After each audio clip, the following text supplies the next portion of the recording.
Subverting expectations. We are live now, though, and I still say a comic in every pot. There we are. Yeah. A comic in every pot, folks. Come on in. We see you out there. We know you're there. There's refreshments in the back of the hall. Grab a seat. Come on in. Any whiskey? Oh, none. Well, there is. Yes, right below me. Yep. There's a little whiskey right there. Come on in, folks. We know you're there. That's what she said.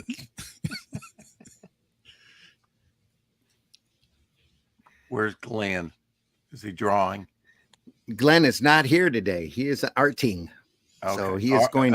He needed to take a break from the camera, is what he said. So he's going to be arting for a while. He might be lurking in the chat. We will never know. Happy Mother's Day to Russ. Why? Mother's Day. Have I changed my gender? UK? Is it? Mm-hmm. I'm not a mother. Wait, well, that's what some people say. Happy day to all you mothers over there. Yeah. Is it Mother's Day? As far as I know, you're not a test tube baby. So no, I had a mother. She was lovely. We've only been on the air for a minute, and we've already lost a viewer. Come on in, folks. We spring forward, so you know. Yeah, we did. It always takes us a while to get up and running on these days of daylight savings time. So give us a minute. Here's a few things to look at.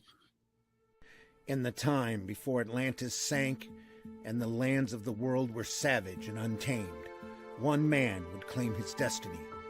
Leaving his Atlantean tribe behind and throwing off the shackles of Lemurian bondage, he sailed the seas as a pirate captain before seizing his place as a king. And now that he has the throne, how long will he be able to keep it? This is the Shadow Kingdom, the classic sword and sorcery tale by Robert E. Howard, adapted by Randy Zimmerman, with artwork by Russ Leach. Available now at funmycomic.com. No, I should have gone deeper on that voice. Anyway. It worked. Holy shit. That is the craziest thing I have ever seen. And I'm Dennis Quaid, and Dennis Quaid has seen some shit.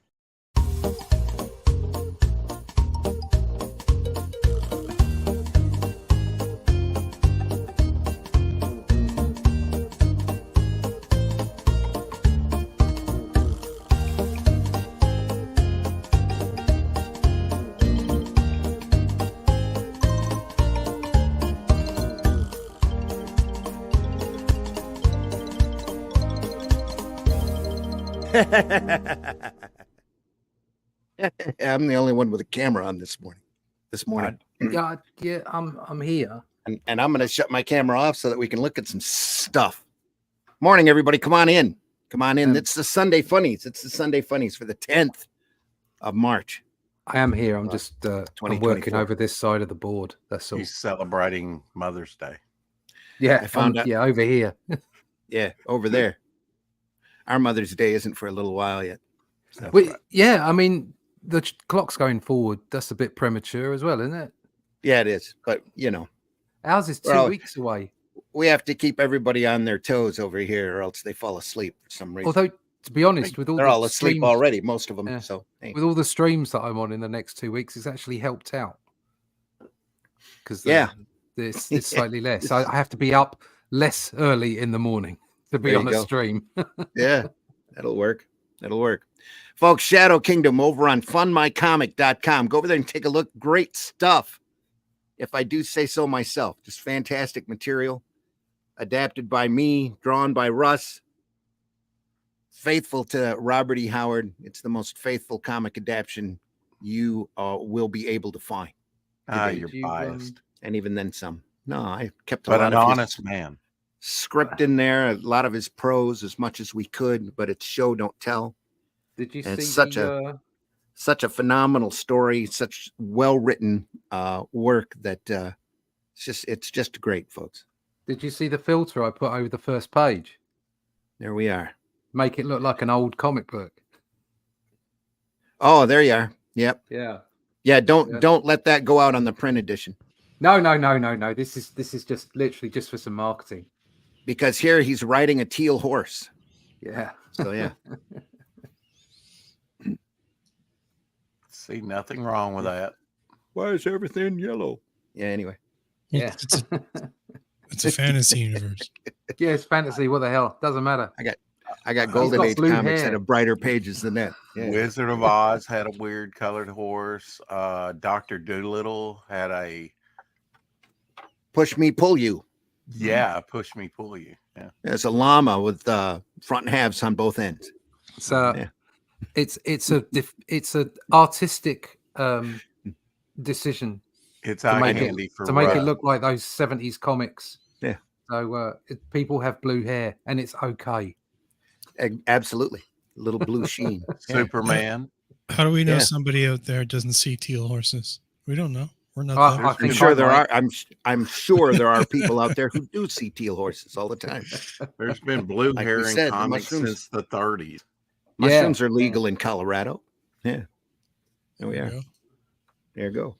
Ergo, teal horses, pink elephants. Have always been in fashion. Blue whiskey. Blue whiskey. Hang on. Ah, He's gonna go all disco here in a minute.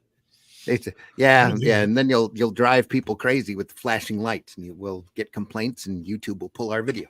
And I'll have a fit. Folks, I'm your host, Randy Zimmerman, editor-in-chief of Arrow Comics. A crazy group of talented folks. Go over to arrowcomics.store and take a look at just some of the products that are available from the group of us calling ourselves Arrow Comics. We are a creator-owned comic company, very proud that every creator owns 100% of their IP. So take that, Image. As well as it should be. Anyway, yeah, you're not the first creator-owned company, dude. Anyway, but to the victors go the writing of history, right? That's the way it works. Revision. All right. Also joining me this morning is Mr. Russ Leach. Russ, introduce yourself.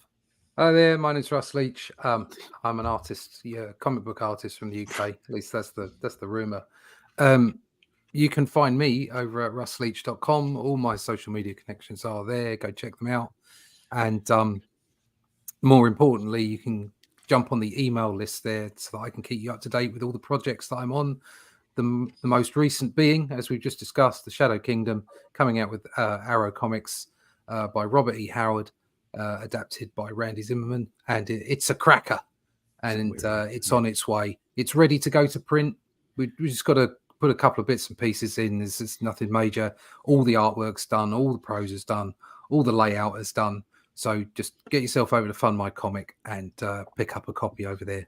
And if you've got some money, which none of us seem to have at the moment, but if you do have some, there's some original artwork you can pick up as well.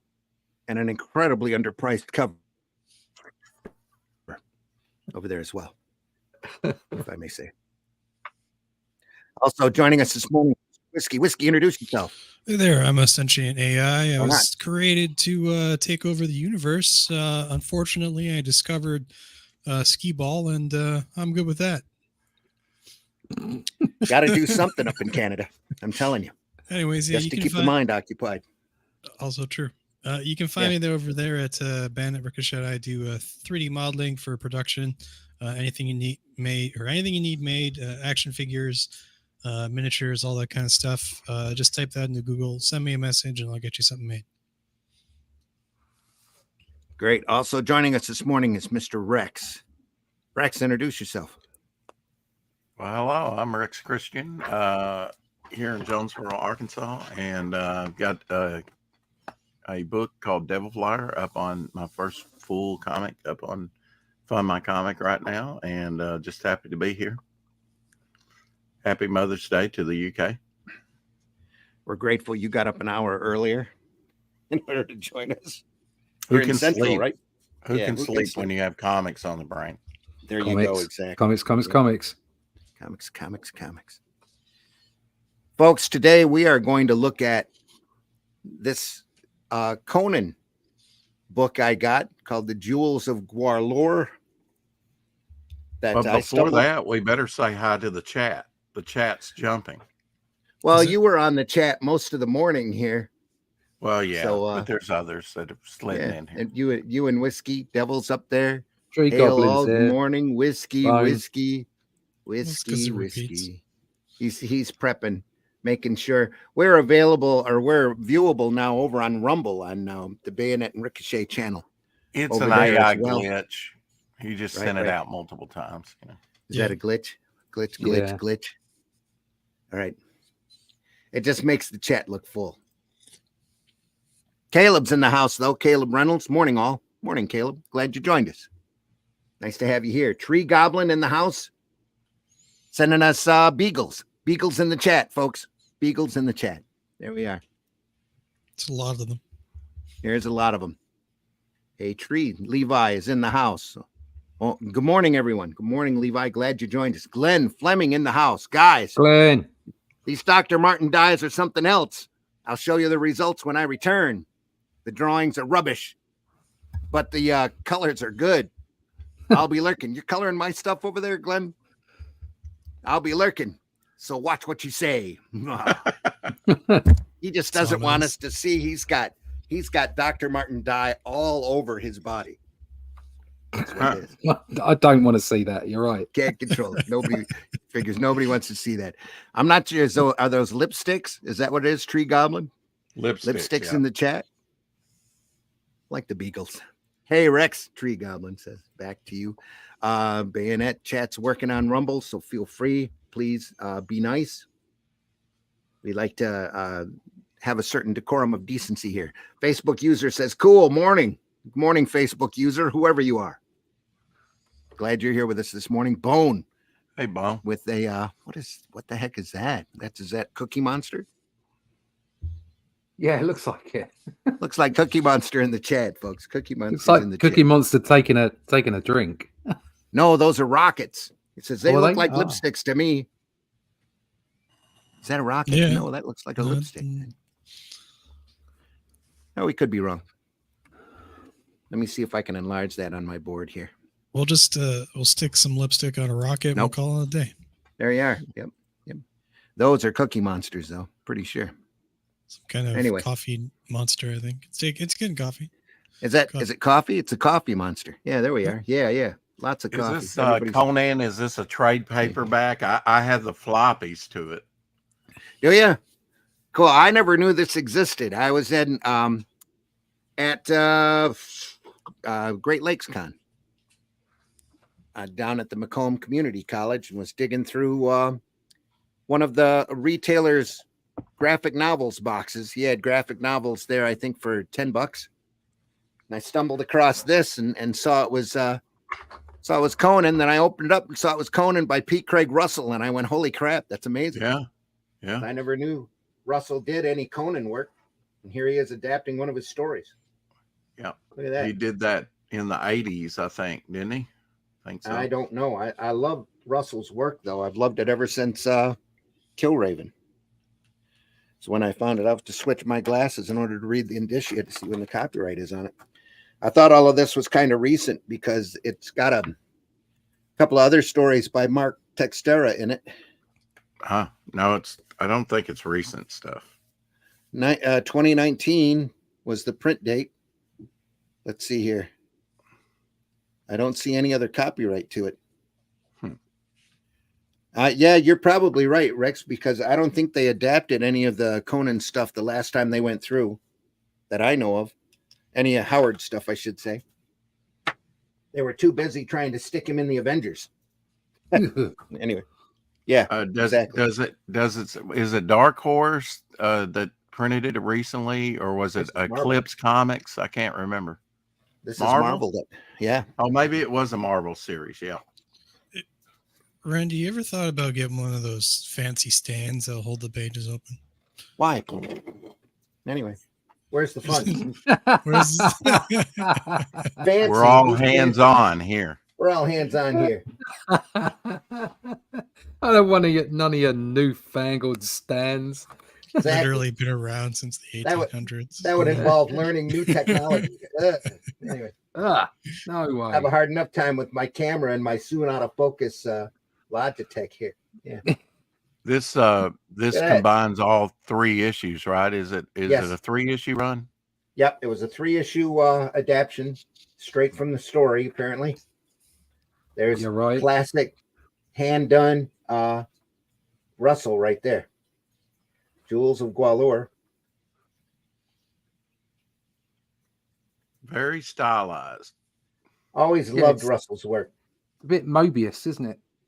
Yeah, in a way. Yeah. Especially with the colouring. It looks quite Oh, here? European. Oh, yeah. Yeah.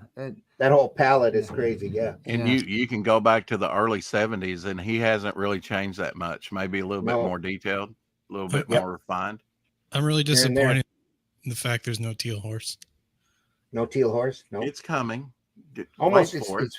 It's pretty thick though. That horse could be a Clydesdale without the. I little like that brushes on the- round dialogue balloon there, and then Yeah. just the roundedness of the speech there. Mhm. Uh-huh. I'm not sure if he did the lettering on that or not. Probably not. Colorist is Laverne Kindzierski. Letter is Galen Showman. Shirley. So he's Shirley. What? Laverne and Shirley. Laverne and Shirley. Uh-huh. Hey, Laverne. Adaption and artist. Jesus. Yeah. Cover art by the same, based on the story, The Jewels of Gwahlur by Robert E. Howard. Russ, don't feel intimidated by this artwork one bit.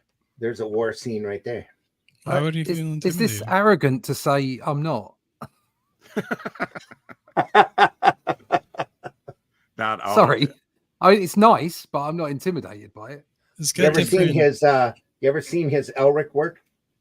I have, yeah. I think that no. came out through Pacific Comics. Yes, it did. Yeah. I love adapted. Pacific Comics. I wish Pacific Comics would have lasted longer. Yeah. Mike Gold. Yeah. That's some great stuff. Again, another little round panel there this. by your finger. Yeah, here. Yep. Mm-hmm. Also saw I was in looking here- at the red silhouette here. It's pretty Mhm. hot. We also saw some of the That's red or the round panel things and text bubbles or what have you in the title of the book as well. Not the front title, but the inner title as soon as you open the book. Glenn Fleming says lettering by Richard Starking. Galen Showman. That But it box could has be. got too much space in it. The what? That Which one? text box on the first page. It's too much space. Yeah. Yep. See some more picture. Might have left it a little wider open, maybe for Hmm. translations or something. I don't know. Maybe. Or maybe he to just- make it look like a written parchment or something. They spend a lot of time putting a lot of artwork in the first couple pages, and then it just kind of starts to give it more space. Hmm. I'm really disappointed with the two battle scenes there. Here Yeah, or here. both of those two battles. This is a recap, isn't it, of what came Yeah. before? Yep. So you can be brief with that, I guess. With positive evidence of the treasures of reality. Their treasures reality. The kings of Zimbabwe would move. That punt. It's punt. Would be invaded simultaneously from the east and west. But Zimbabwean, I'm not even going to try to pronounce it, would see to it that the Kirshani did most of the fighting. Of course they did. Zimbabwean. Zimbabwean. like it's Zimbabweans. Anyway, Zimbabwean. The Zimbabwean. What did you want to see with the battle scenes, Whiskey? Well, just more, More. stuff. Just war. Anyway, look at this great jungle. I think there's an awful lot of side-on views, Mhm. which is not making it as visually exciting as it could be. Line work's Well, lovely. The but it's layout, just- the layout on a lot of these pages is incredibly tight. I mean, just the they're Yep. making a lot of movement on each page, probably Yep. more than they need to, and I don't say that very often. Mm. Like, look at the, if you look at the first battle kind of thing we saw there, just on the Here? bottom here. Yeah. Mhm. Right. That's good. All right. And then you flip, and then progressively from this page, it just, the art Thinner and starts thinner. to, Yeah. yeah. Well, I mean, time that is- left-hand panel, he's got quite a few figures in there. There's a lot going on. No, of the That's nice. of the two war panels Yeah. on the right hand here. on the page. right-hand page. Yeah. Those two, the left-hand. There's a panel, lot going on there. Yeah. Yeah. It's a bit. Yeah, I mean, having a silhouette This like that, does but then he's seem got an inset. He's got an Yeah. inset in it as well. He's got a lot to do there, and he's trying to make it as simple as possible, I think. Yeah. This seems a little too simplistic, though. They could have moved that army up quite a bit, made it a lot more menacing. Could have Seems grabbed that like we're kinda Photoshop and set- blown it up. It seemed like we're kind of bashing this at the front end, and that all the criticism but I mean, it's interesting to me that it's like we're kind of separating the visuals from the story. Uh-huh. And if this is a recap, I don't know that it needs a full-on battle scene if that's not pertinent to the story. That's very true. Yep. Good point. Look at that. And the flatness of the artwork, as you're talking about, maybe a tonal thing where it's more like hieroglyph, in a way. Mhm. Kind of sets for the time. So He could it be tightened more up here visually interesting? quite a bit. Yeah, I mean, Russell's never been one of my favorite artists, although he's done some wonderful things. Mhm. To be perfectly honest about it, but he's, if you're talking about stylization, he's done some very unique, gorgeous stuff. He's in there, I think, with Kaluta and a lot of the other folks in that Yeah. era, and that they were very individual. You can open this page, Simonson's the same way. You can look at this page, you know who it is. I've always lumped him with Kaluta, in just very, like you say, a unique style. They probably share pretty much the same influences, Booth and Parrish in this. Yeah. They're what I'm taking away from the art here is that a lot of the figures are very stiff, Yeah. particularly around the torso. Now they're wearing bronze armor. Maybe it's supposed to be stiff. You'll have to see as we progress to see if there's anything not wearing We'll it. see if it lightens up with once they I get into think Conan. Russell also did Tarzan, didn't he? Not that I'm aware of. I don't remember Okay, you him might doing look any into that. Tarzan. He may have done Tarzan. I can't remember. If It would he be did or not. interesting to see if he did. I would love to see it. So I'm gonna have to go off mic here for a minute. So you guys talk amongst yourselves for a second. With the stiff thing, like I actually occasionally get accused of the same stuff, but like with my miniatures, depending on what it is, but my miniatures are designed in a way that they're multi-pose. So like they come with they're designed so that you can build them up in different ways. And then the stiffness can be adjusted kind of like, to make your army look unique. So I would say personally, I don't think it's particularly stiff in the anatomy. I think he's got some nice movement in the people. My criticism was that every camera angle was side on, and it made it a little bit dull to follow. Yeah, that was my only criticism. The actual profile. The people, the people are pretty cool. Yeah, and the style is what it is. It's not my favorite, but I can still see, I think appreciate you're it for seeing what a it is. transition here on the color. Yeah. We're actually getting into the meat of the story. I think you'll see I was going to say that. Yep. Sort of loosens up after this a little bit, hopefully. Magnolia, same way. As far as unique styles go, you can open it up and see automatically know it's a lot of silhouette stuff. I would still say the camera is still at the same angle. Who is it that did The Tarzan stuff. That was Cubit, yeah. the one we looked at with a little while ago. Kubert, yeah. Yeah. Was it Cooper? Kubert. Yeah. Well, he's a master. I mean, Yeah. We haven't looked at a whole lot of the Manning stuff. We're gonna have to do that here on Sunday Funny. yeah. Oh, the one Because we did look at that stuff's just beautiful. The Tarzan stuff we looked at was what's his Was it- name from the art Hogarth. books?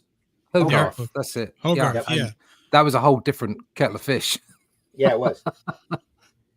And then before that, Foster had it for I think 3 years. Yeah. Did the strip to start with. So Rush, you're Hogarth, talking about camera angles. A lot different. I mean, the approach of this, if you had John Buscema do it, Mm. the difference between daylight and dark. Yeah. Yeah, exactly. That's what I'm saying. I can't criticize what this guy's doing here from anatomy and even from storytelling perspective. I mean, he's doing a grand job. It's good stuff. It's really good stuff. But I just find that all the camera angles are the same. And you're exactly right. If that was Buscema, you would have such a different dynamic to the page. Yeah. Mm-hmm. There Yeah, might but- be a Jewels of Gwahlur adaption out there that Buscema did. Yeah. It wouldn't surprise me Well, at all. I was It's been done a couple times. talking about the Sorry, stiffness of the sorry. piece here, and like just say Hogarth. Obviously it's a different kettle of fish, but like if Hogarth was on the piece, you'd see him open the doors, and then he'd be like, full like arms out to the sides. There'd be a lot of dynamic movement to it. That's what I mean by stiff. There isn't a lot of. There's a lot of opportunity here to open up the characters to get some interesting poses, and it doesn't seem like the artist here has put that effort in to do it. Well, give it some time. Fair enough. And There's I a think lot too, judging There is from a the lot of anatomy, storytelling going on. yeah, there is. Judging from the anatomy, I think we're dealing with a younger Conan too. Yeah. With the body, the there's not a lot of muscle mass here. I think the problem here is we're all spoiled by Buscema's Conan. So. Yes, I won't argue with that. yeah, Completely argue with that spoiled by it because it kind of. I know some people prefer Windsor Smith's Conan as far as he was much more like this Conan. He was like far more lithe. Wispy, He wasn't a big muscle bound version, but I personally I felt that Conan was the way that he depicted Conan was perfect, and it was difficult to get past that with anyone else doing it. You mean Buscema, the way Buscema did it? Buscema, Yeah, I mean, there's a lot of people like, well, I like, and that was his early stuff where it was very Kirby-esque, and nothing wrong with that, but it's, Nothing. I mean, when you talk about volume of work, he only did a few issues compared to Buscema, who 25, I think total. Yeah, plus Yeah. maybe a couple little short stories. No, is I all mean, that Smith did. I'm not particularly keen on Windsor Smith's work on Conan, but I looking at his stuff on Wolverine and Weapon X and Machine Man, it's absolutely stunning. It's beautiful work. I love him as an artist, but I didn't particularly like, or didn't particularly rate it as a great run for him on the Conan stuff. Especially Russ hasn't said followed. it yet, not that he won't say it, but Buscema is the definitive Conan artist. He is, yeah. There's no doubt. I mean, if there's one thing that I mean, you could say Silver Surfer, you could say his Avengers runs. I mean, there's a lot he did. I mean, how to draw comics the Marvel way. Yeah. But I mean, I think he's the definitive Conan artist in most people's minds. Yeah. I also And think seeing him ink himself as well is pure joy, because you can see just how talented he was, because everything's so bloody casual. All the lines are just, you can just imagine him, because I've seen a few films of him drawing, and you can just imagine him just like flicking it down on the page, and it's just beautiful. It's just amazing. What would have been interesting to see Kubert do a Conan story. Yeah. Especially because Tarzan's really got a thinner build.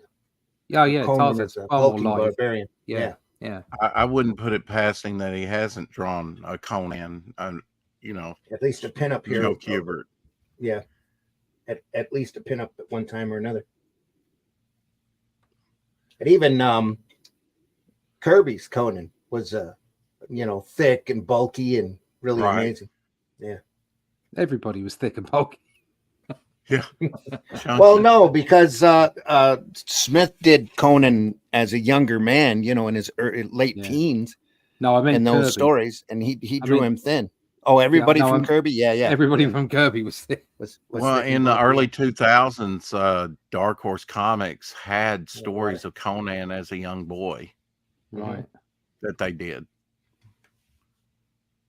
I have a lot of those. A lot of that was Filipino artists and Tim Truman, right? I think Tim Truman probably wrote a lot of that. This last panel here on the first page, a little weird, like because that is like an action beat. And you could have, put it at the top right there, and and we got some more. This particular so far is, like you say, kind of claustrophobic, and almost like Steve Ditko did with the early Spider-Man. Very tight panels. You got to remember, you don't know what the writer's describing either. Well, plus they're on a page constriction too. Yeah, they're telling the story. They have to fit it into 22 page chunks, and that's kind of what I'm getting from this. Our discussion is that we're kind of separating the art from the story. It seems like there's a lot of story he's trying to tell here in 3 issues. Right. Every page has been packed. It's been sensory overload in a way. Yeah. Beautiful, beautiful water here, though. Love to see this in black and white. Nice line work here.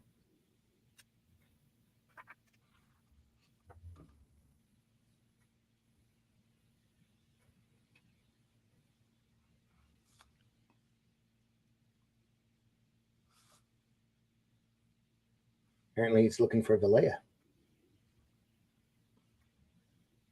Oh, that's a nice top. Yeah. I mean, look at the that's not suggestive paneling there. Yeah. I mean, just small little sliver of a panel on both pages there. Mm-hmm. I mean, it's compact. He does a lot of this. Yeah. That face looks almost Jim Lee like. You could have skipped.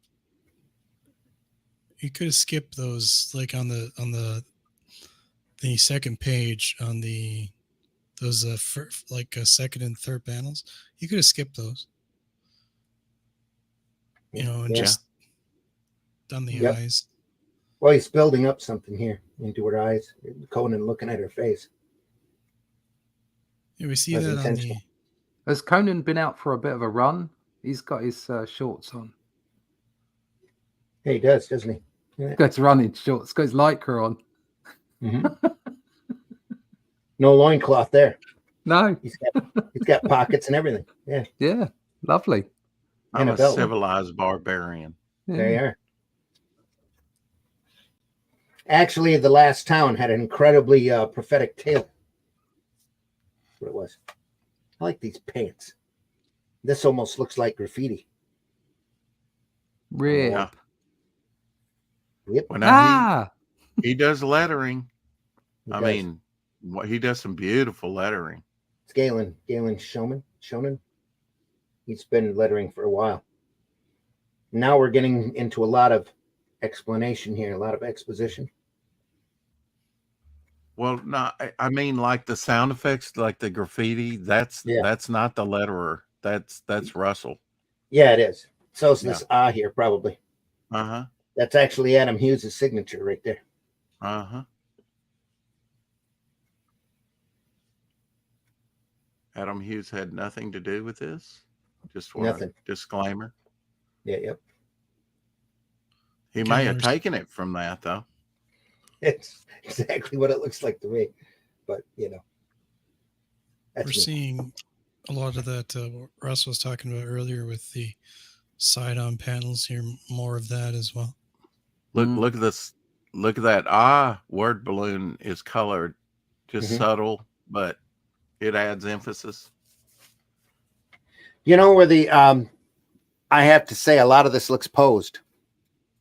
He might be running off of photographs on this.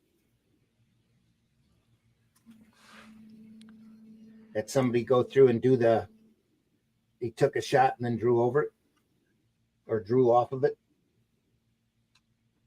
Potentially. You see what I'm saying? Yeah. Some of it. You know what I miss in comics, and there's an over the shot view there on the first panel. Backs of characters. I want to see more of backs of characters in comics. Yeah. Back musculature and back shots. I have those. I know. Get yourself Russ, a copy that's why I'm get in yourself a love copy with of the you. Shadow Kingdom. There's Yeah. back shots. Good. I know you do, but very few artists do, and I love back shots. Back shots are great. I mean, like the way that Buscemi used to draw them, just the muscles were just right. I've been looking again at musculature on backs because you just want to get it right, because when it is right, it looks fabulous. Exactly. Yeah. I mean, there needs some of the most dramatic things I've enjoyed in comics is back shots. You know, A good muscular back. even if it's in silhouette. Yeah. They do in not in comics, but in video games, the Skyrim series, and some of the later like mods and stuff with it. They do a lot of, or the high definition versions. They do really good musculature on the backs, and then you can see them in motion. It's not the same as real life, but it's a pretty close like facsimile. So it's like it's a good reference material if you're just looking to get different shots of backs and different movements. Well, I mean, when you're picking this stuff out to use and tell a story, I see a lot of artists, it seems like, shies away from showing any character from behind, unless maybe it's a group shot or something that's not really dramatic. But there's very few artists that show a body and movement from behind, and I think you don't need to shy away from anything. It's you choose the best thing that tells a story. Yeah. That's why it's important to use 3D stuff as reference, not as a way to plan yourself out. And particularly lighting. Lighting as well. Yeah. Mm-hmm. Yeah, Glenn here says I'm a little cool on this art. I can't see any movement in the figures at all. It's very posy. Yeah. I was just It's pretty much what we were saying before I noticed this comment. Yeah, I do like the muted color though, but that said, the colorist seems to have a limited palette. I think that's by choice, honestly. Hey, Dan. You saw those jungle scenes earlier that were really colorful. Mm. I thought they were just great. And now we're at the end of the first. We're getting all of this dialogue here, real heavy in the last few pages, and then part one ends. I mean, this page and the last page here are really dialogue heavy, and then story ends for that episode. Beautiful cover, beautiful illustration, though. Like that. He could be, again, he looks a little posed, but still, I like it. It's pretty. A lot of detail in the rocks. Dan Pleagle joining us. He says, I have some good back shots in Goblin Girl. There we go. This is his book. Yeah. Yep. Thanks for joining us, Dan. Yeah. Boob Dan art, folks. Chris in the house. Well, Bone high. Nikki. Nikki. Yeah. All right. Chris is her husband. Okay. Nice look here. That's a Wow, very... Go ahead. That last panel, I guess, is it switching to night? I don't know. We go from a pink sky to like something that's different from every other panel in coloring. I think it's nighttime. Like the ancient broken paved avenue wandering away to the south, and follows it warily, You're having trouble because there's not enough teal in it. hugging the edge of the paving where the shrubs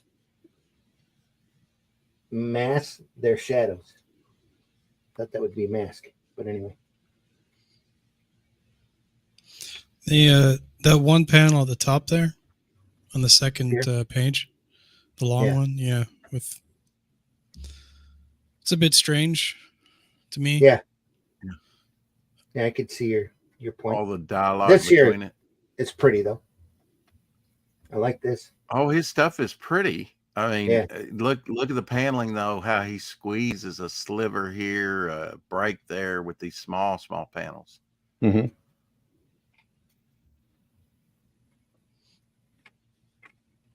Move that down just a hair. Very designery.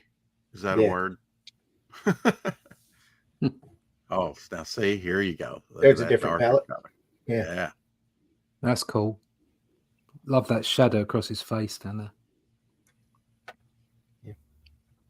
Those Mhm. two That looks more like silhouette Tarzan than panels. Conan to me, though. Yeah, I mean, it looks a lot. I'm not like saying it's bad. It's great something- stuff. Absolutely. I think if Joe Kubert would have did that, the shadows would have been more prominent, though. hmm Very dramatic.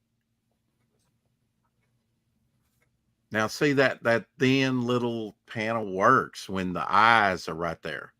Right. Yeah, the focus on the eyes, that works. Yeah. Because you're Seen- focusing on that one thing. Seen Kubert do that, a lot of that.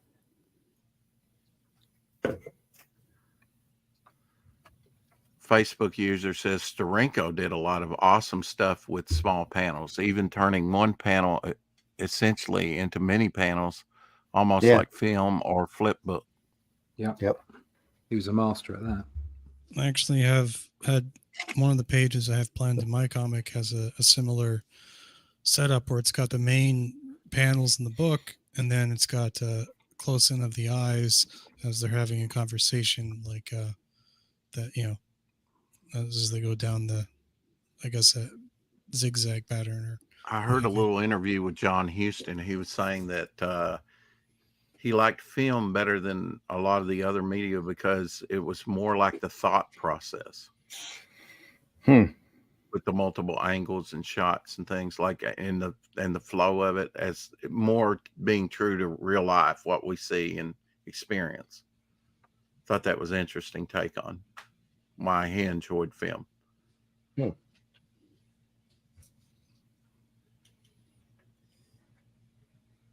Oh, it opens up a little bit here and lets you breathe a little bit. Yeah. The whole thing's been a little bit claustrophobic for me, and Yeah. so jam packed. It's almost sensory overload. Not that it's not beautiful, but it's like Well, I say, I'm a little biased. He's just never really caught my imagination. Although I have some of his stuff, he does beautiful work. It's just I'm like Russ. I kind of like the more dynamic stuff. Right. Yeah, I used to, in a lot of my work, I used to search for tightness. And I've learned over the time that what I really wanted was the looser approach. Mm-hmm. That's what I see in some people get confused between, detail rendering and just appropriate amounts of lines. And you can have a really what appears to be really tight work, and yet it can still have that loose feel to it.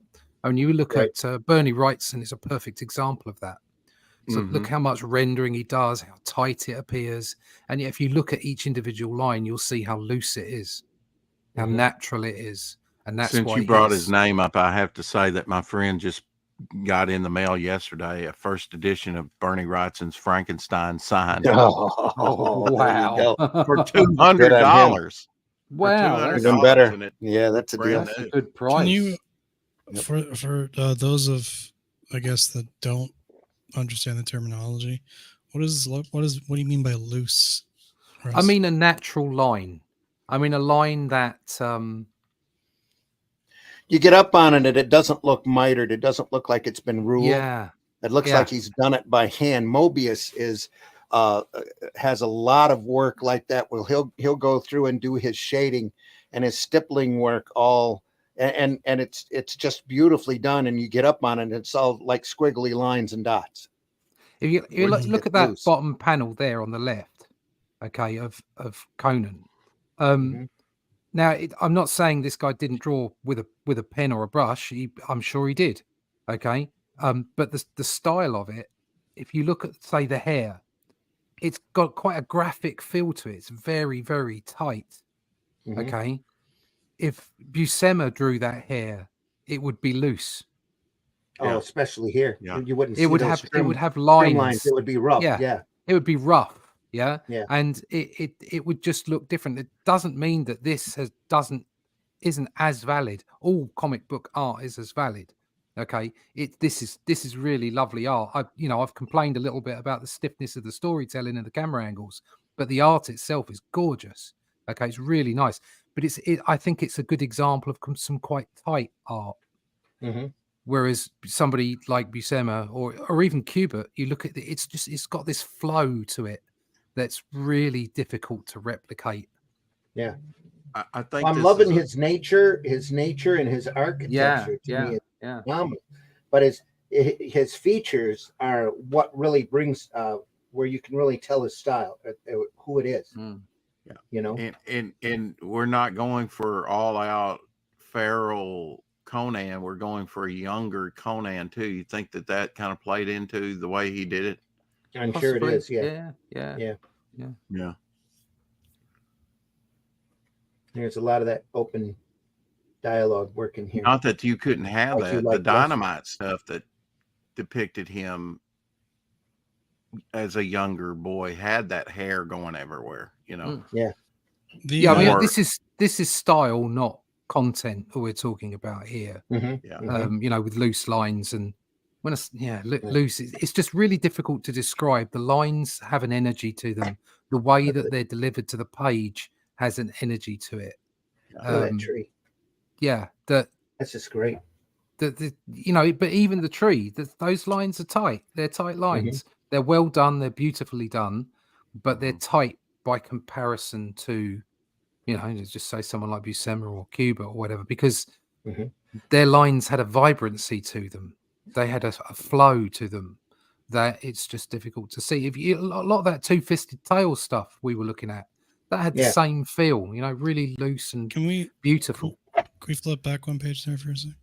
One of the things that I know that, or I'm guessing here that I think Rex brought it up, that they're trying to replicate sort of like a pictographic Egyptian hieroglyph. I'm talking about like a pictograph or pictographs where it's like side-on shots, very little, I guess, depth to it or foreshortening or what have you.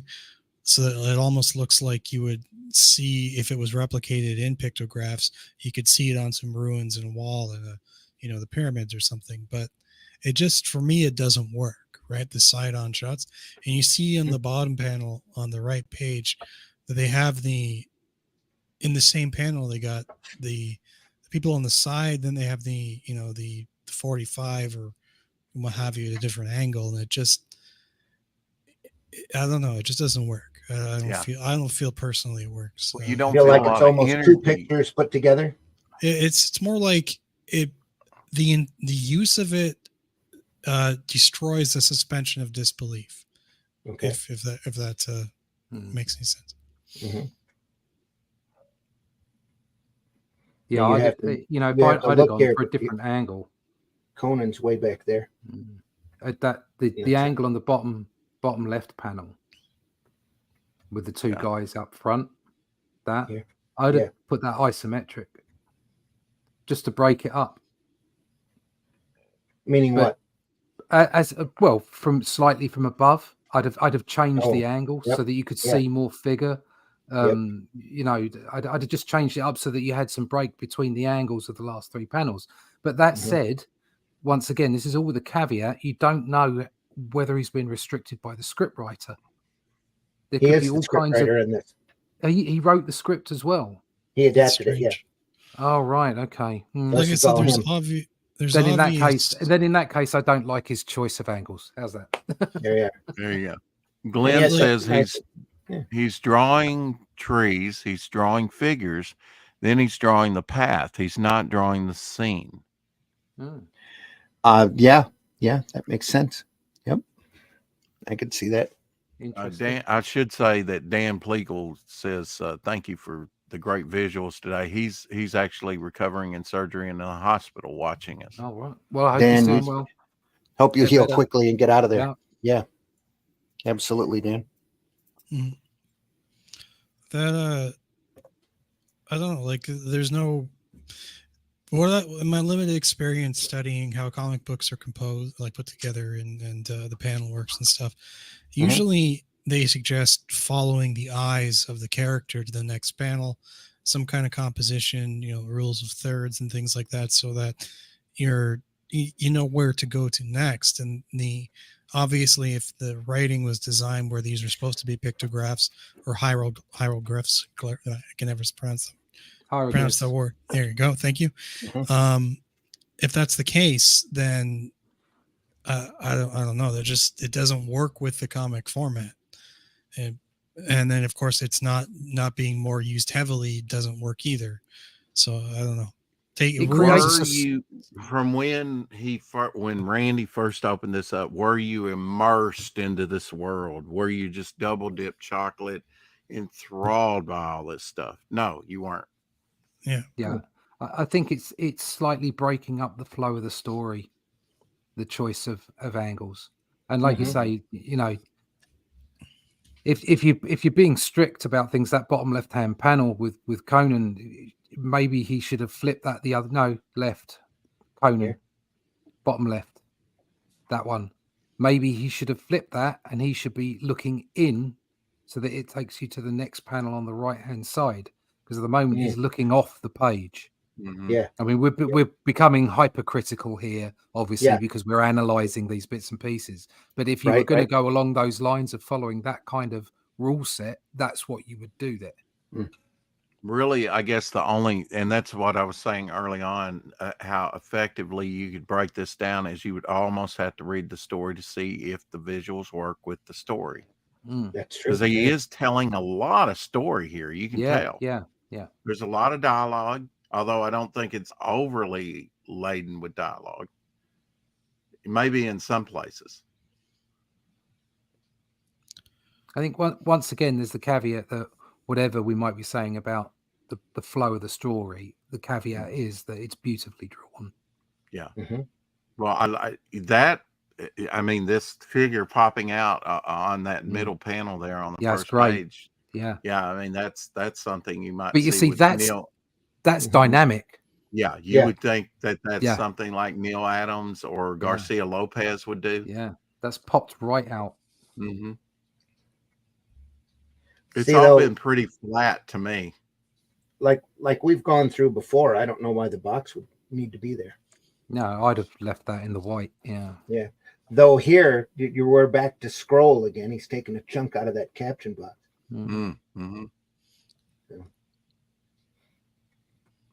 But he doesn't. They look hand ruled.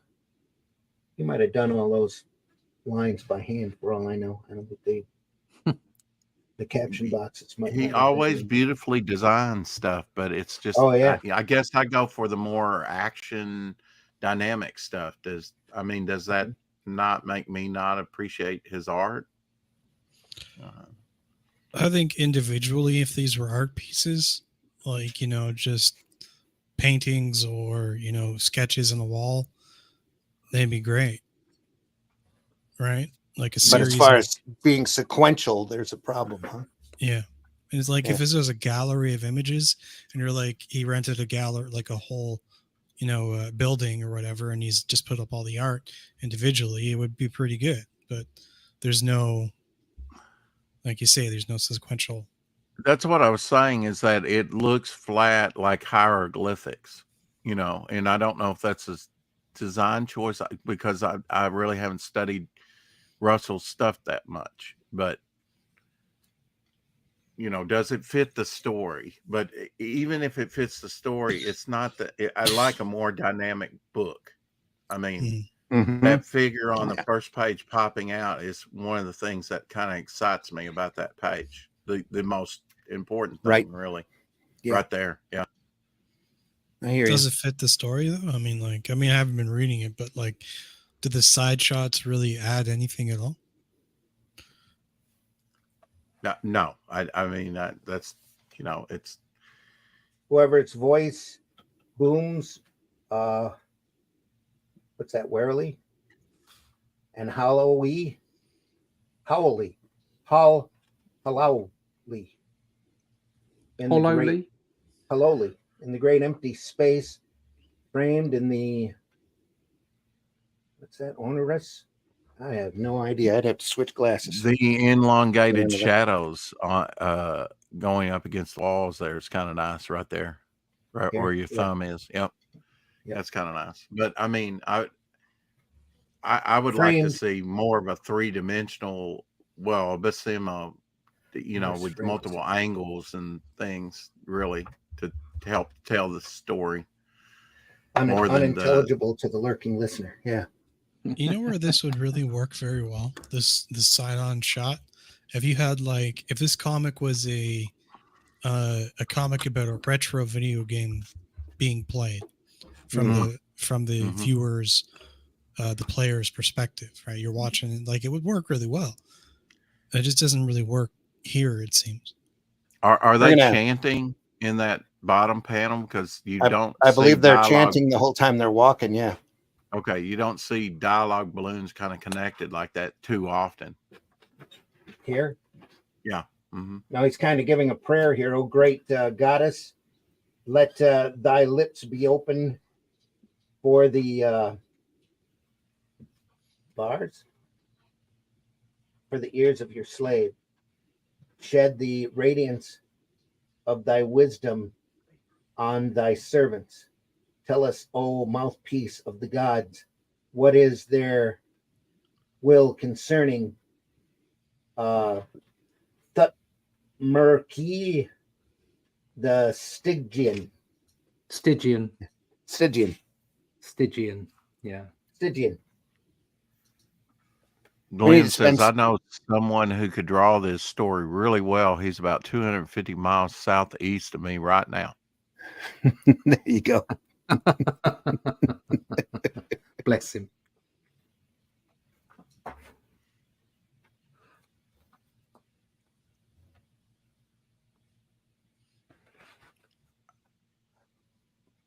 Yeah, this reminds me a little bit of Gary Frank. Yeah, in a way. Yeah, I could see that. I can see some Garcia Lopez myself too. Yeah. Earlier, Glenn Maybe said his it women. reminds him a lot of Gil Kane. Hmm. There's Yeah, a some little Gil bit. Kane Yeah, I can see influences that. in there. Yeah. What in Gil Kane do you get out of this? Do you glean from this? Some of the musculature and the way Okay. it was defined earlier on in the book, I could Mhm. see it. Mm-hmm. It was just hints for me. Yeah, not full on Kane. S- Now we're going to have to look at his Wagner material, Russell's, and his Elric material, because it was done earlier than this, and it's probably the high point of his career. So, Well, this isn't as stylized as some of his, like the Eldrick stuff. Like yeah, this Yeah. female character here, very subdued.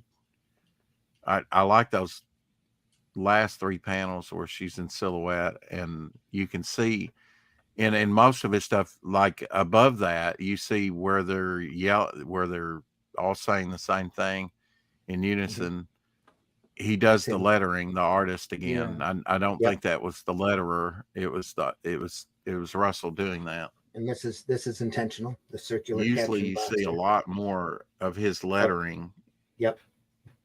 is part of the art of everything that he does. He does stylized lettering.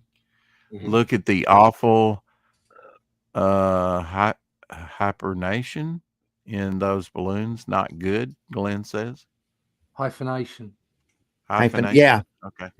I noticed that earlier. It makes it hard to read. servant.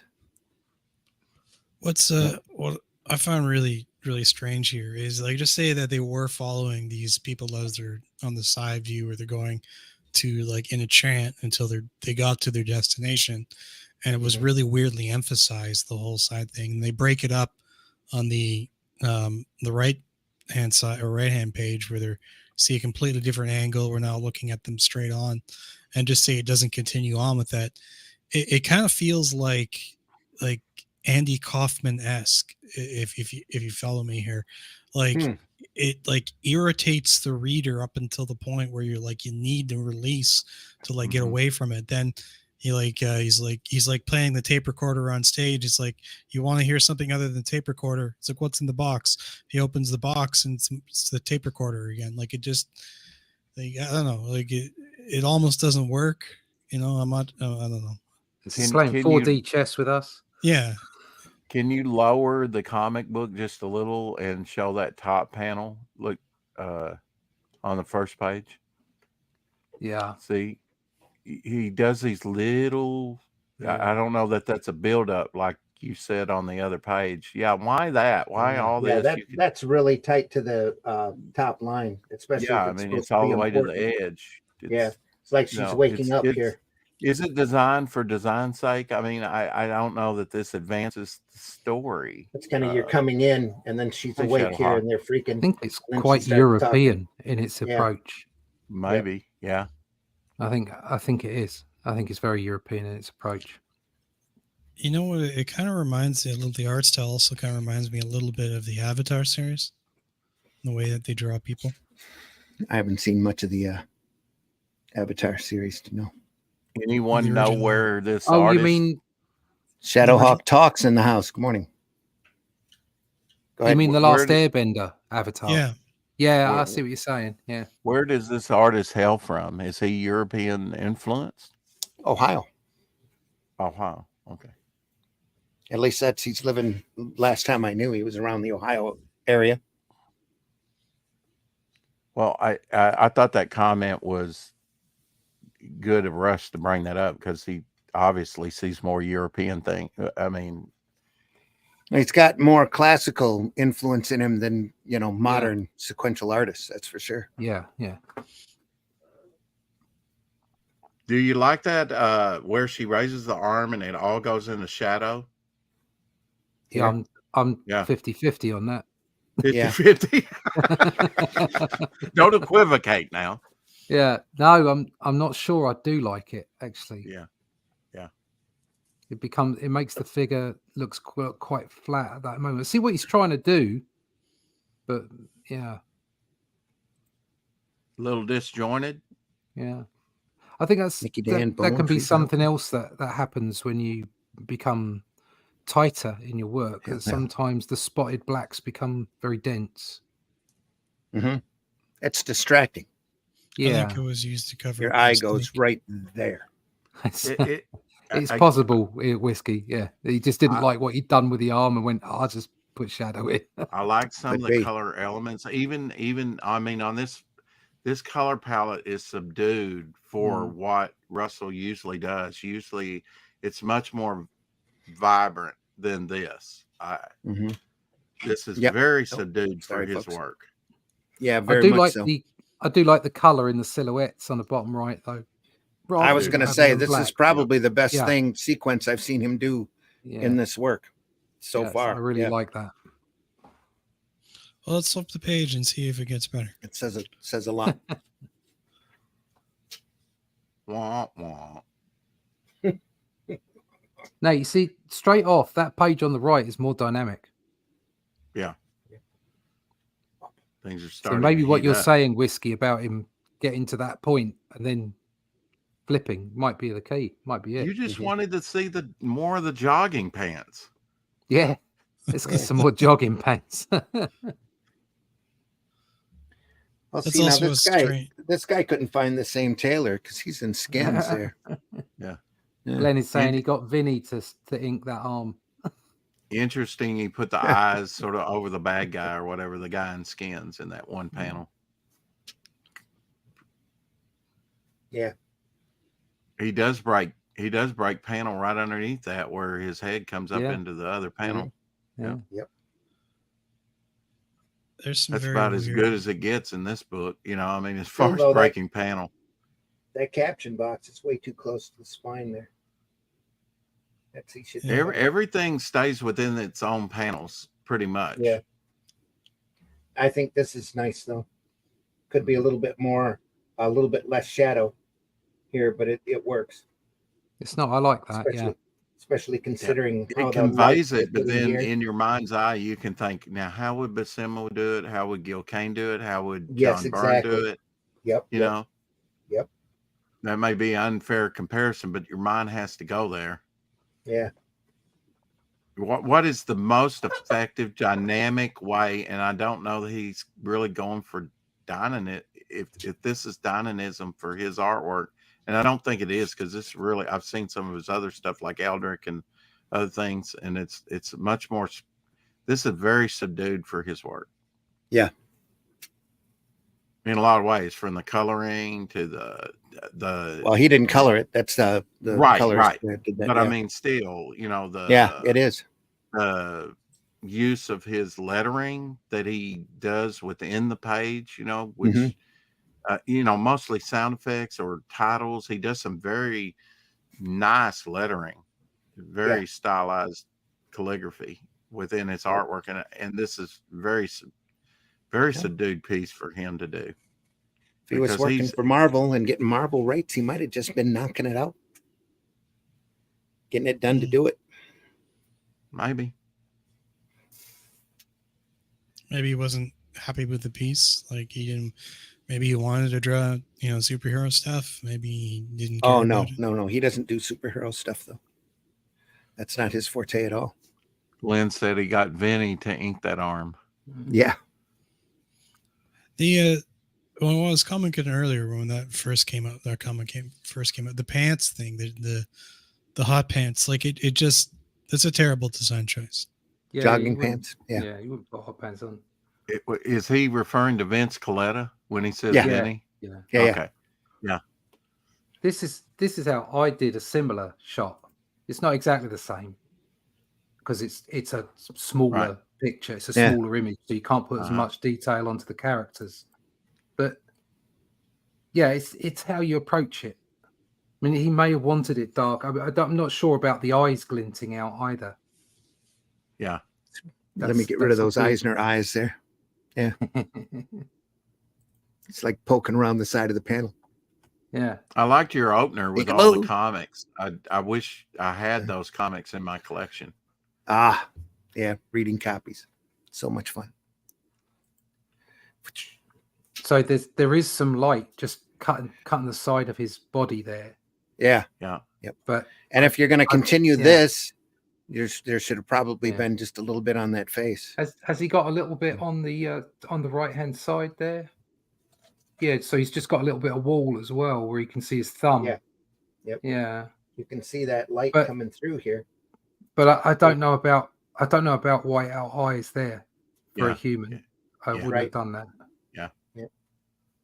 I understand the temptation to do it because of the drama and it's comics at the end of the day.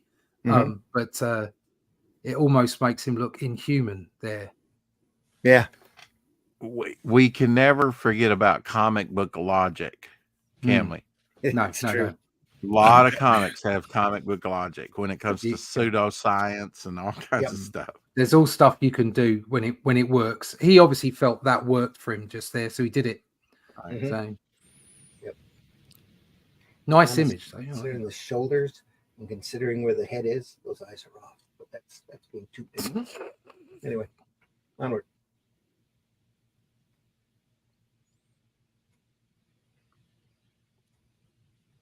Still at attention. It's a weird pose too with the sword. Yeah. I'm not keen on his physique. Yeah. I'm still thinking that he posed all of this. He had friends of his come in and took shots and Maybe just drew it off of it on a lot of this stuff. if he did that, it's a massive fail to me. If he came up with this out of his head, I would give him more respect. But Hmm. if he's going Yeah, for but it photograph, is a quick way if you're getting paid Marvel page rates to get the job done, get it done. Yeah. You know? Yeah, there is something to be said about like time, just Yeah. knocking it out, just getting it done. Again, it's possible he didn't care about the piece. We don't really know. No. No.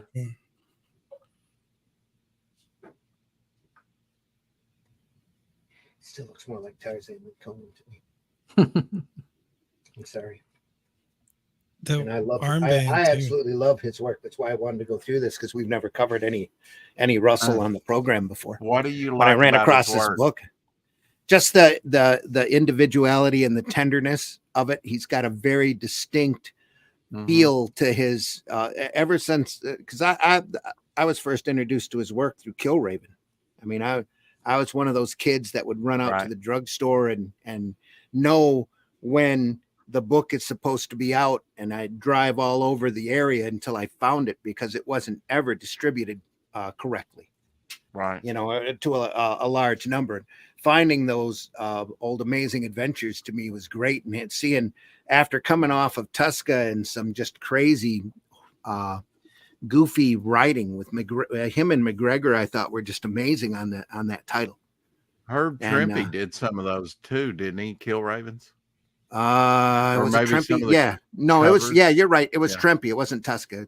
Trempy did a couple with a Rat Man character where he was in DC. That's. He's got a great style to his stuff too. But the Here's Kill the Raven work hieroglyphs. that he did was so completely different. Yeah. Here's the hieroglyphs. I called it early. Yep. Mm-hmm.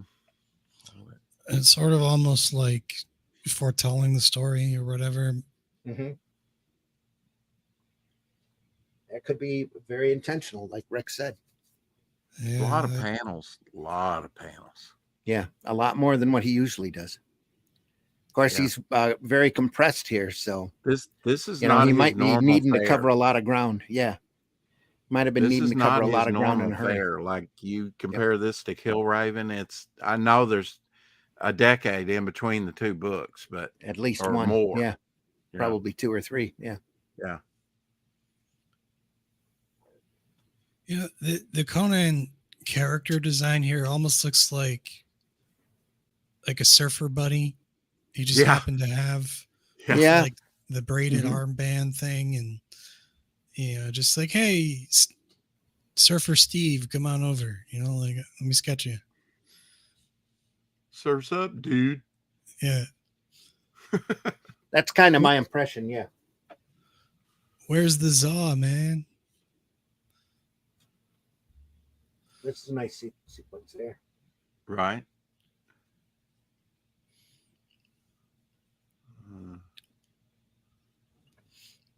See, he's going into the belly of the beast, into the darkness. This could be really dynamic with lighting, and not so much. That leg could have been a lot higher. The dynamics. Like those panels on top of on the second page there with the stairway and the door, and like I feel like I'm playing the original Zelda, game. I'm going down like a set of stairs, right? And like a pixelated 2D environment. Like it's just there's nothing there visually. Yeah. It just I have this in my collection in the floppies, but probably didn't see it and pick it up by individual, probably in lots or something. I don't. Maybe when I bought a comic shop out, I don't know, but it wound up in my collection, and it's just not that exciting to me. And I know he's done some visually more exciting things than this. I could pull out his Elric book if you want to compare it.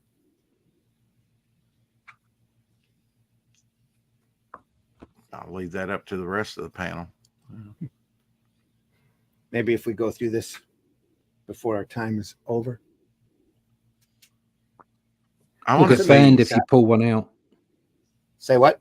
I said we'll get banned if you pull one out. That's not what I meant. Not that kind of thing. Russ. Hello, ladies and gentlemen. Here's my Elric. Yeah, okay. It's Melnabone after all. You guys are familiar with Michael Bancroft's, or I think it's Yeah. Bancroft. I know, Michael. Yeah. Yeah, his like you can compare some of the way he does like lighting and stairs and things, and like that.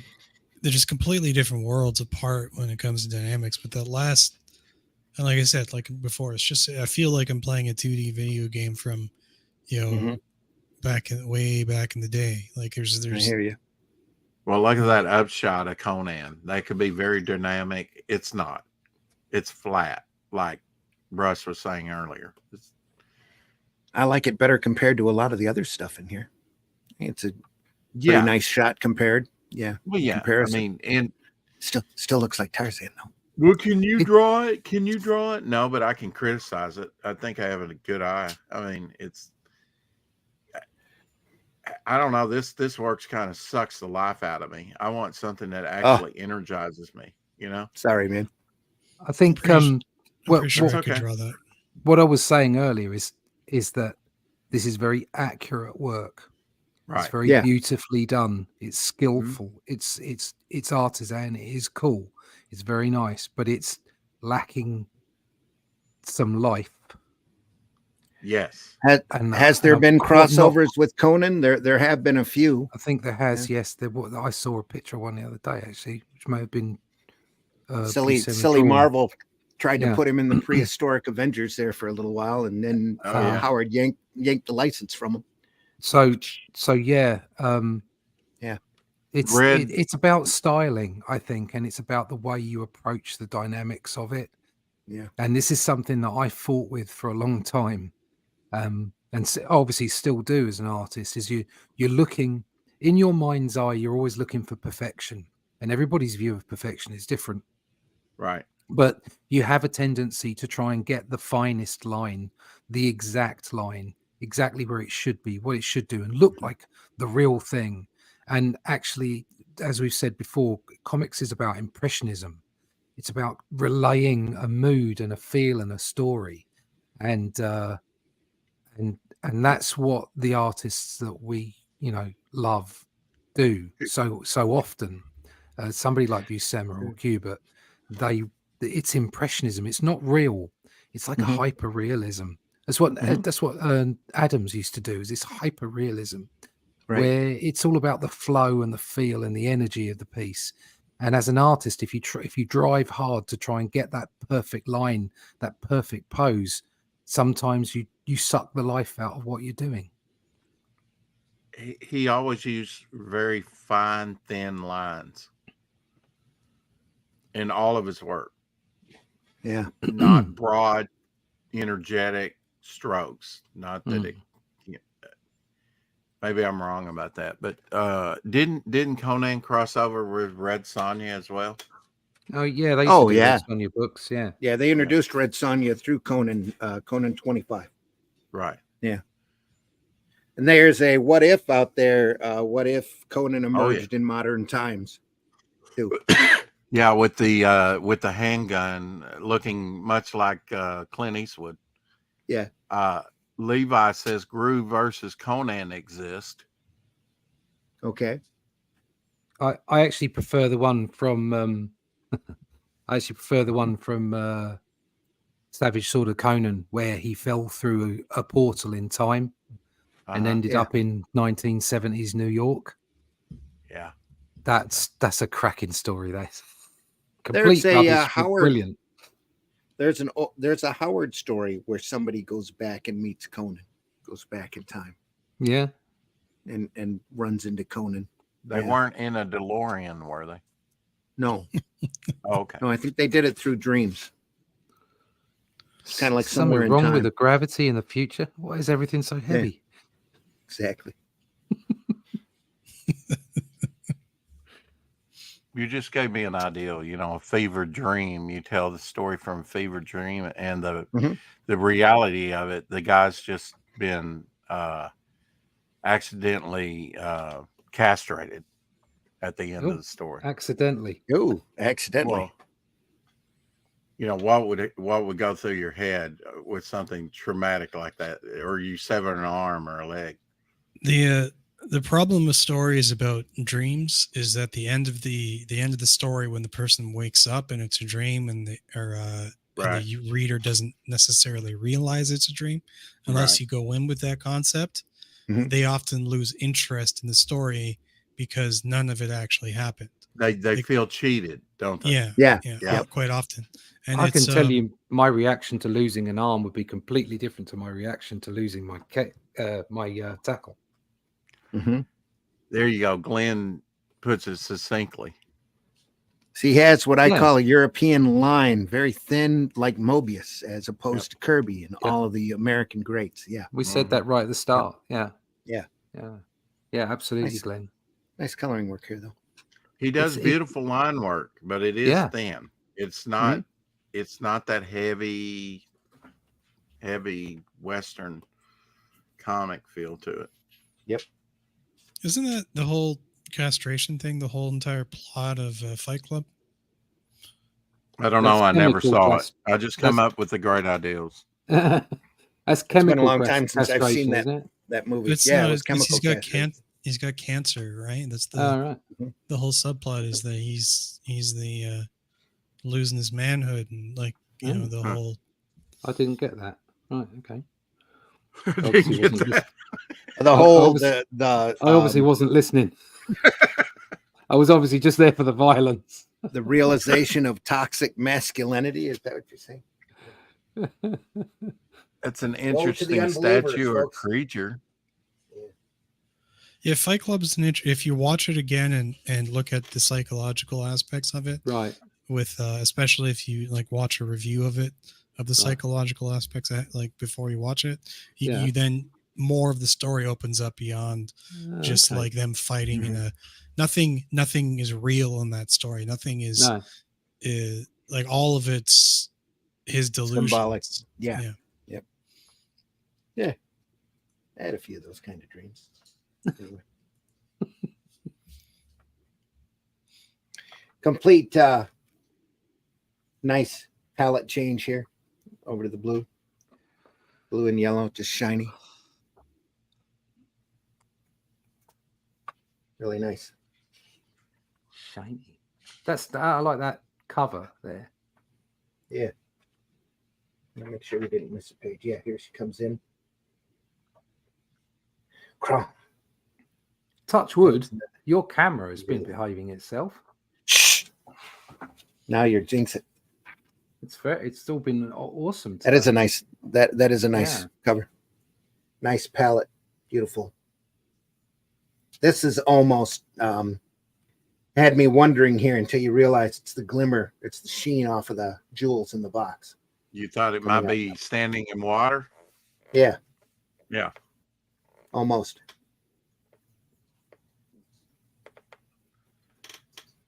Here Light she is really on- doesn't do that. No. That's comic book logic there. Where? What light? The glow. Well, Yeah. I mean, it would be more Down here, it diffuse, almost wouldn't be looks like so he's in water. lineated. Right. It would have come down, wouldn't it? The light would have shined out. Oh, I see. Is that what that's supposed to be? Yeah. It's the sheen off of the Ah. jewels here. Right. I didn't realize. It's lasers. would've- It's it would've just blown cutting out. off of the kneecap. Yeah. Makes Laser him look beams. like he's up to his I would have calves. I in would the have water. angled that slightly up a little bit so it went over the top of his kneecap. Mhm. But The chest is still lovely. weirdly. Whoa, sorry, folks. well, I was going Well- for I'm going for the mouse and smacked the camera. The So, chest is really weirdly placed too. Like it's it's right there. it's just above his stomach. the box is really really weirdly placed as well. It's like it's small. It's in the foreground, but it's foreshortened weirdly. I don't know. Yeah. Yeah, it is. But then you can kind of cheat on some of that kind of stuff. It's, comic book logic yeah, again. comic book logic. There you go.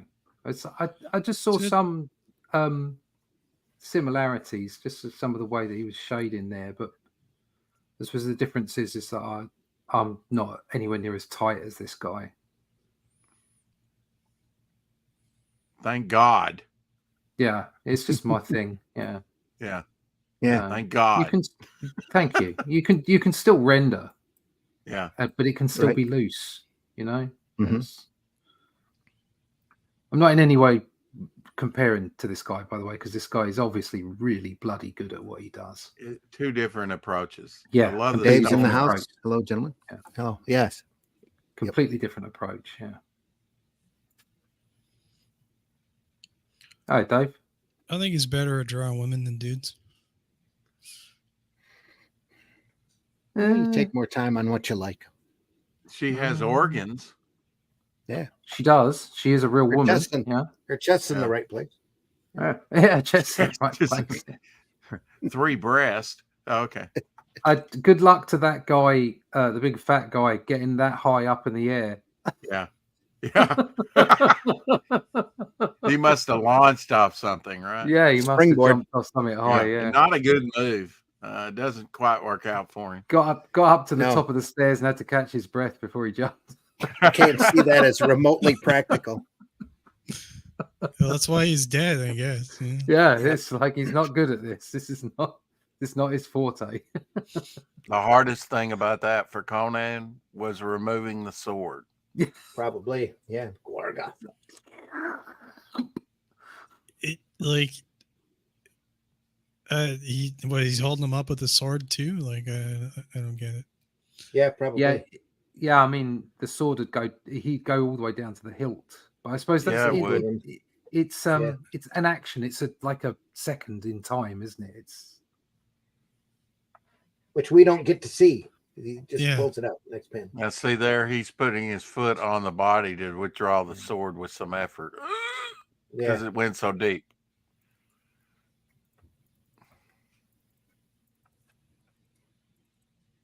He liked it though. Got his tongue sticking out there. Yeah, his last thought is, I won't have to worry about dinner. The last thought is I won't have to worry about my weight. Last thought was probably, oh, that was a stupid move. That didn't work at all. I really thought I had him. Dave says, is that Conan? I'm not a fan of this Conan. He Yeah. doesn't look strong and impressive. Yeah, it's a younger Conan. This is the Jewels of Gwahlur by P. Craig Russell. Even a younger Conan, you got to envision him as some buff youth. That is Yeah. even Conan from day one, when he came out of the womb, probably had more muscles or should have had more muscles than anyone else around at the time. I mean, he had a bodybuilder build in a time when people didn't have a bodybuilder build. That's the way I look at Conan. This guy looks like a swimmer or something, like a Yeah, surfer. swimmer. Yeah, definitely looks yep. like a swimmer. That- Yeah, He's the not The a- sword lat really sticks aren't to as your big. ribs. Yeah. Yeah, sword really there's a sticks nice to your back ribs. shot there though. There's a nice back shot halfway down. Well, 2 back shots, just leaning over and taking it out as well. You know, That you should, one and the one above. Yeah, if you're going to go for a Mhm. skinny Conan, like draw Bruce Lee. You know, like put the same musculature on Bruce Lee. Do Yeah. something to get some definition in there. Definition. I've got a different approach to how you take a sword out.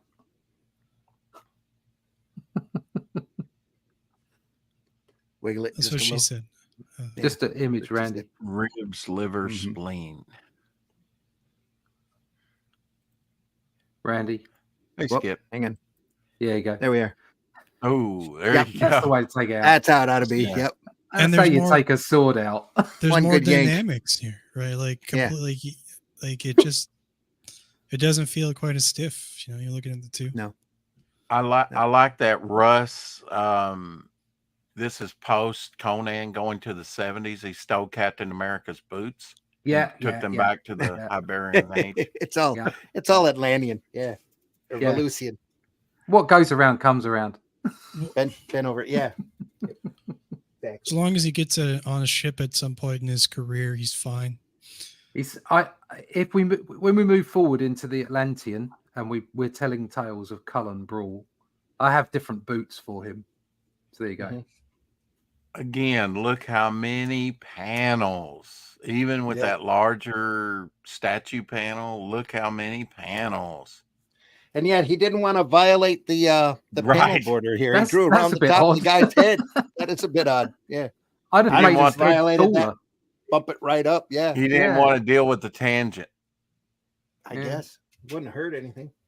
No, that'd be fine there. Maybe it would have taken away a little bit from the detail here, but he could have moved that over just a hair. That's kind of like breaking the looking into the camera at the audience, isn't it? Like breaking the fourth wall. Yeah, here. It really kind of takes you out of the story. Mm-hmm. Well, it's not the only thing. You're acknowledging the gutters. I'm sorry, I can't get past the slave Leia Jabba the Hutt feel on this panel too. Yeah. Just can't do it. Wonky. You know, I think we were Jabba Wonky, Mishka Jabba. I think earlier, like a lot of these panels here, we didn't really notice it, or they don't have the same kind of side view thing that we saw before. No, they've changed now, haven't they? Yeah. Yes, definitely. Yeah. So he was kind of like holding it. Maybe he's fucking with us. Yeah. Yeah. Could have been. That could have been an artistic choice. Absolutely. You never know. But He's not here to tell it like it is. He's not here to tell us. Yeah, if you were like picking this comic book off a shelf to look at it temporarily and see if you wanted to buy it, it's I don't know. If you flicked it open at these pages, you'd probably think, I like this. Yeah. So a little earlier though, not so much. That face, the guy with his tongue out, that's a really good face actually. It's excellent. Yeah. Yeah. So that's not bad. And again, like look at the way he's shading it there, a very fine shade. It's a little Bolan-esque. Yeah. Yeah. Get off the counter. Hey. Nice to know I'm not the only one who has cat problems right now. No, that's his girlfriend. Oh, sorry. Get off the counter. No, Don't stand up there. Well, she's my fiance and she's at work.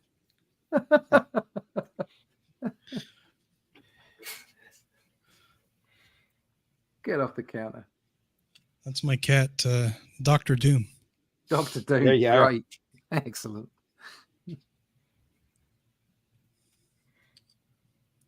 You picked him up as a kitten, looked into his eyes, and said, "Your name's Dr. Doom."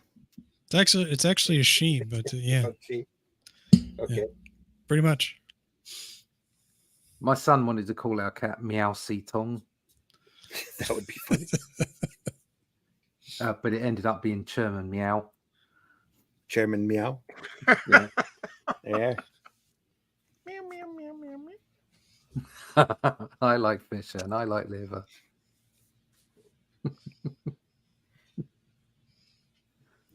I like chicken in my dinner. Yeah, our previous cat was a black puffball. We were going to call Yeti because when he was a little kitten, he looked like a little Yeti. Then he started crawling under all the furniture and coming out with dust balls on him, so we called him Swiffer.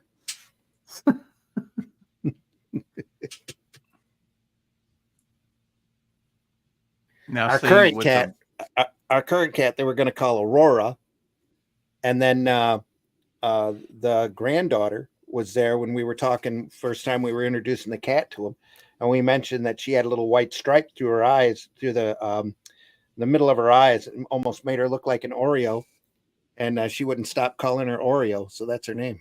So. Fair enough. What's really funny about this cat is that she's scared of everything, right? So she doesn't make a good supervillain. Like that one panel you have her finger on now where she's all in one color red. No. Yeah. You see that more in some of other books that he's done. I've got to believe that he conferred with the colorist somewhat on this. Very Steranko here. Yeah. This whole Yeah. Almost this whole And sequence. he was around when Steranko was hot. Oh yeah.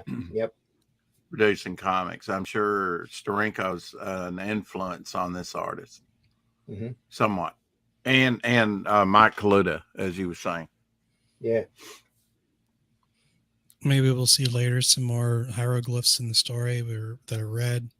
Some kind of, carvings on some pots. I've kind of let Russell and Mike Kaluta together always. And both of them I respect. Oh. Especially Kaluta's like shadow work for DC. Yeah. Very much but, so. Yep. But it's just not my thing. Both those artists are just not. I love the feel of Kaluta's work. It's just amazing to me. I haven't been really following especially this. the shadow stuff. Go ahead. Sorry. No, it's my fault. I haven't really been following the story that much here, but why is the guy melting? What's going on with that? Melting. They're dipping him into the. They're all falling into the pool. It looks like. Are they demons or something? Or must be. You get more abstract with the imagery with this here. That river runs under this palace. The servants have ladders hung over the water. They hang there. So they fish. And they fish. They fish? No, they are fish. Look at that. It's like little demons, yeah. It says, they fish for the corpses that come floating through. Mm. That's a Yummy. Yeah. I like the stone archways. I've been doing some work with stone archways, and yeah, myself and some pages. That's right out of Mortal Kombat. There's like a bridge scene, a couple of them where they have like in the video game, and they have like multiple bridges where you see fighters in the back fighting on one bridge, and they're crossing and like another in the foreground, and they use it in a couple different games, and there's different cinematic throughout the history of Mortal Kombat with the two bridges, and they cleverly use it in different ways. Morning to the panel in the chat. Skip, good morning, Skip. Chris says that's probably ribs, lungs, liver, spleen. Yeah. Mm-hmm. Talking about Mr. Kebab there a few pages back. I got steered.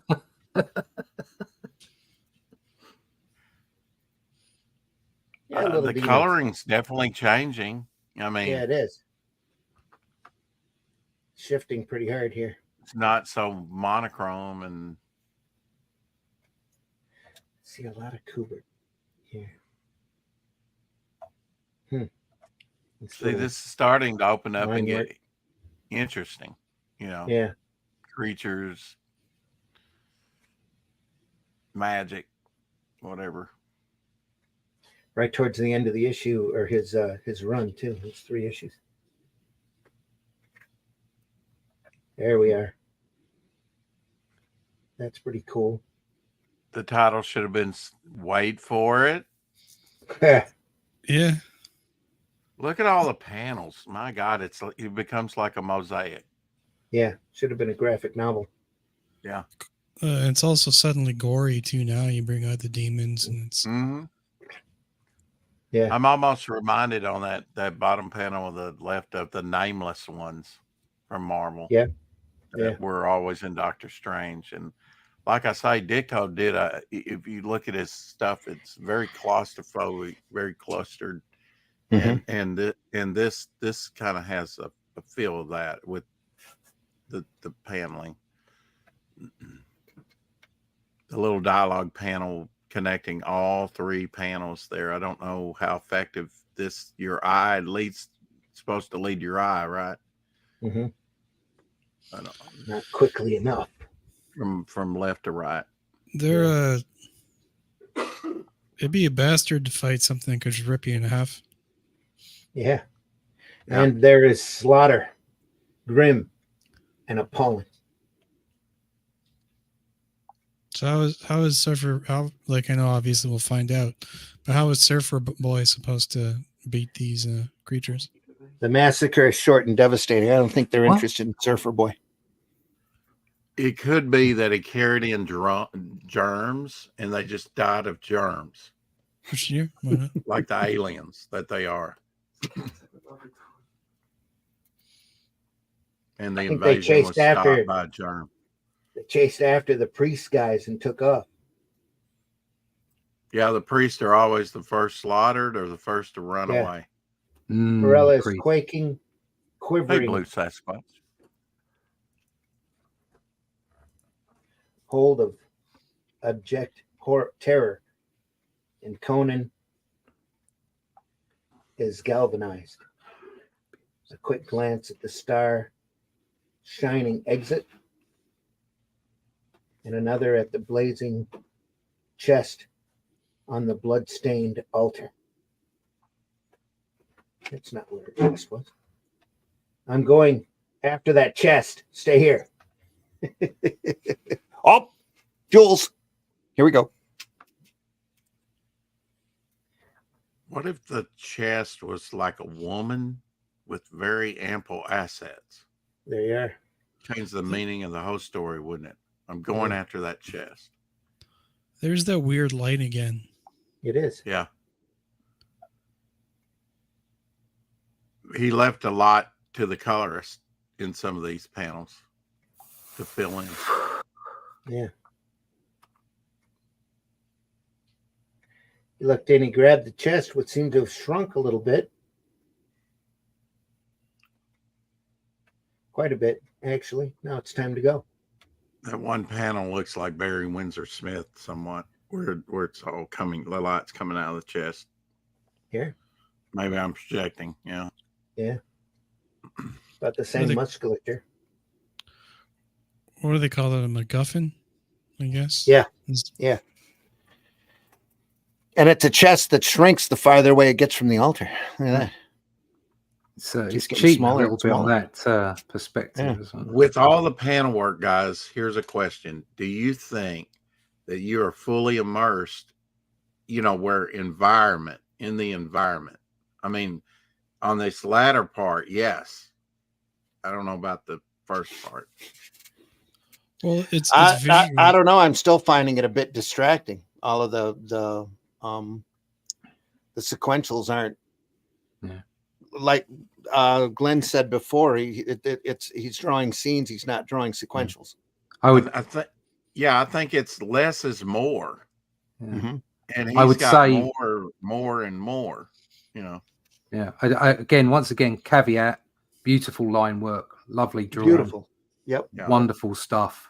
But I would not buy this book. Yeah.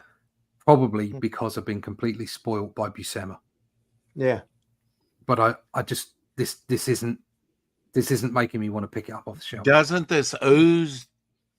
I mean, this is Conan. This is one of your favorite. Come on. Yeah. That's. I'm like me. Yeah. Myself. I mean, we've done the Shadow Kingdom, and it's Cull, okay, and there isn't as much. There's not as much swords and tits in it as I'd really like. Okay, but that's because it's come directly from the story, and we've tried to make it as dynamic as we possibly can. I mean, the imagination breaks in the center, and the action, the short action with the bad guys, we've made a lot of, and we've tried to elaborate on that and give it a look. I hope you have a bar scene with a barmaid with one nip. Not in this story, but it's sitting in some guy's lap. It'll be in the next one for sure. Exactly. Okay. That's where we want to go. We wanted to be faithful to the story, but now we're gonna open up the accelerator on it and do the things we really want to do. But we still feel like we've given this story the best we can give it. So there are places, like I say, where we open up the imagination stuff, and we do have classical barbarian stuff in it. No, And yet those are the places that needed it. You know, Yeah. that's Cull's sitting there looking at a situation, and he's thinking back and, you know, putting it in the perspective as he knows it. And he's, you know, that Brule, for example, tells him that there are old times with old monsters that have roamed the earth, and these are some of the last remnants of these old monsters like this here. Yeah. And he hints at that there's a hint of the idea of having a permanent present soul. There's a hint at reincarnation in the script of saying, you know, these are the things that you remember, almost like a race memory, these hideous things that are out there. That's, you know, that's how it works. So we've tried to instill that kind of that sword and sorcery, you know, like savage element to it, and at the same time stick to that story. Mm-hmm.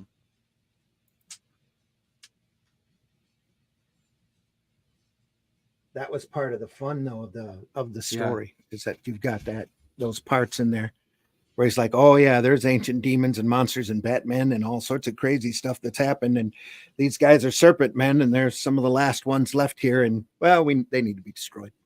Yeah, anyway, we need to kill them all, wipe them out. Slam. Yeah. But it's a completely different approach to this. Mm-hmm. I mean, this, like I was saying to this, some of the art. I mean, that top left there, that girl looking as she's looking over the top, that reminds me of Gibbons. Dave Gibbons. No, top here. Top up on the here? right hand page there. It makes me think of Watchmen. I was going to say, if I were to see this sequence here, I Yeah. wouldn't think Russell. I would think Kubrick. Yeah, maybe. The way it looks, the way I think the lines are too sharp for Kubrick. Yeah. Oh, yeah. Yeah. Maybe, I don't know. Look at that feathering here, though. I mean, it's just, as we to go me, through it this, I'm so much reminded like of it's just thumbing through the 3 issues, and it did get more interesting as the climax came, you know, toward the end. I'm not a huge fan of that second last panel on the second page. What, him picking her up? Yeah, there's a lot of, because like it doesn't seem like he's expending a lot of energy, or there's a lot of weight on him. It's like he's picking up a child. Yeah, there's not much there, like muscular. Like, she's clearly at least somewhere between 80 to 100. He's a strong man, old Conan, no? And she jumped into his arms. Well, he yanked her. He yanks her arm here and he's pulls her, actually just lifting her up. Yeah. Lucky the arm's not disjointed at this point. That could be a reference of a man picking up a child. That could be too. I'm just saying that. Just putting that out there. Could be. Yeah. Could be. Yeah, it is lazy. It doesn't go with the effort that he's, you know, reaching down, saving her life. And I mean, the effort to pull somebody's whole body weight up. Yeah. And you should definitely segue into a panel where he's extending some effort, and you don't quite see that here. I see what you're saying. We could have went he went to a gym and got like looked at somebody lifting a weight. You would have obviously seen more. Might have been posed with her jumping into the air too. Well, so I say, if that could easily be a stock image of a man picking up a child on Google. It could be. Just saying. Blue Sasquatch in the house. Good morning. Not saying that's exactly what it is, but it or could figure be. Skater. You know. Yeah. Jumping in the air like. No, there's not enough from her.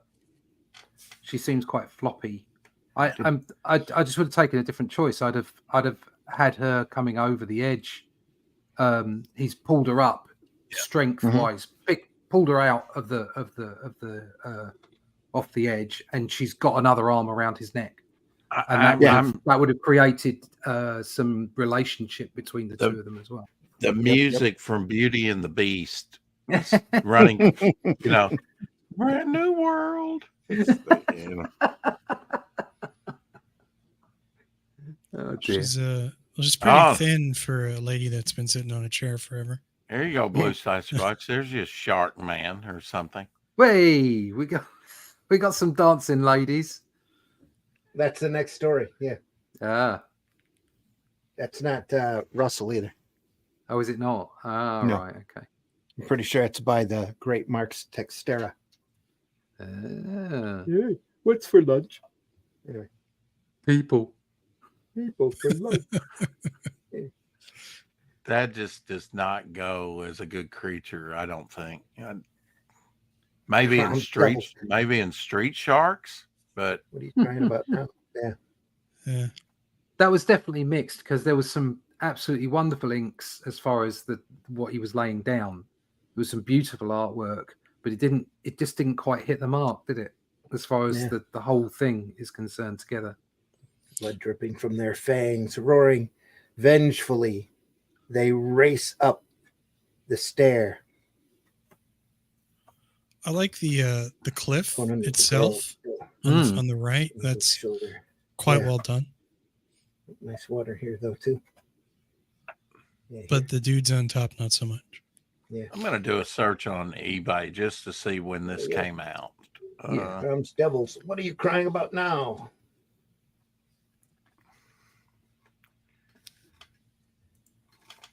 I think that's the most Conan illustration we've seen in these last 3 issues right there. Yeah, if you put a loincloth on him instead of those running shorts. Hey, I got a horse. Here we go.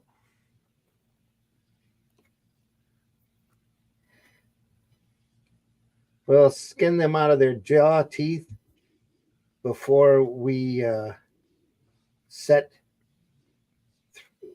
get through with them. Yeah.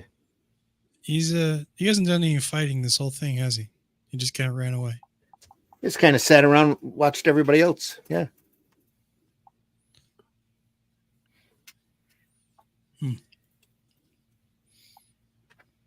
Just to show the girl on the table here. Yay. Conan and the daughters of Medora. Is she floating or is she a ballet dancer? She's dancing. Yeah. There's something Center weird tilt. going on with her hip. It's Yeah. off. That is way off. That's a weird hip. It is. It's way up. And she's doing a ballet pose, I guess. In fact, that hip should be opposite. She's got her leg lifted here. That hip should be lower. That hip should be higher. Yeah, that's a long leg. It is. Nice painting, though. See, you say Marvel, and here's a hardcover from 2005 from Dark Horse. I was thinking this was Dark Horse. Oh, he must have done that for Dark Horse then, and Marvel printed it. That's trying nice. to get back at Dark Horse for reprinting all of the Marvel stuff when they had the Came license. out from Dark Horse in 2005. Okay, there we are. Mm-hmm. Righto. Glenn says that sequence pulling her up. She's hanging on with her left arm, and he grabs her right. Yeah. He watched Jason and the Argonauts for that final panel. Yeah. This is did you say hip? Hippie chick. Hip. Yeah. Pretty sure that's Mark Textera there. So is that the same artist or? No. Oh, I'm sorry. Written and inked by Jimmy Palmiotti and penciled by Mark Textera. Colorist by Michelle Madsen. Yeah. Oh, this is a different artist entirely. Yeah, yeah. Oh, yeah, completely. The actions, it's more dynamic, I think. Very much so. Yeah. We just have to paraphrase through this. Well, you could always come back to this. But then If you want to come back to this, we can always come back to this. I think we've got other things that we can go to. We got lots of other things to look at. Yeah. It's nice. That's real nice. Yeah, I like him standing. Those look more like pyramids than mountains, but yeah, I like him leaning on the window there. That's nice too. Yep. It's nice. It's not bad. We could come back to this. No armband. We could flip through it a little bit later and then get on. Do you want to come back to it next week? Oh, that's no, actually, I won't be December. Hey, wait, I actually won't be here December. next week. You won't be here next week. Yeah, All right. I apologize. No, I'm not here next week either. Not well. I'm not here on Friday next Oh, week. that'll but be I am- great. It'll be Rex. Maybe if Rex shows up, I won't be talking to myself. That's fantastic. I can't Right. do. Thanks I'm so sorry. much. I'm away for Yeah. a couple of days. So You're Well, supposed to maybe be we gone for can get Mother's Day. Glenn What to the heck? come in. I'm Yeah, back maybe. for Sunday though. Well, this is Yeah. Sunday. I'm No, taking next the- Sunday. Oh, next Sunday. I'm back for next Sunday. You're going to I'm be taking gone the next- Friday too, then? No, it's just Friday. I'm gone. Just Friday next week. I'm gone. Oh, I'm not okay. here. Then Sunday I'll be back. It's just one day. So this Friday we'll be looking at some John Buscema. No, Ah! just kidding. Just kidding. It's okay. You can do that. We'll just be looking You at it all monster. over again the following Friday.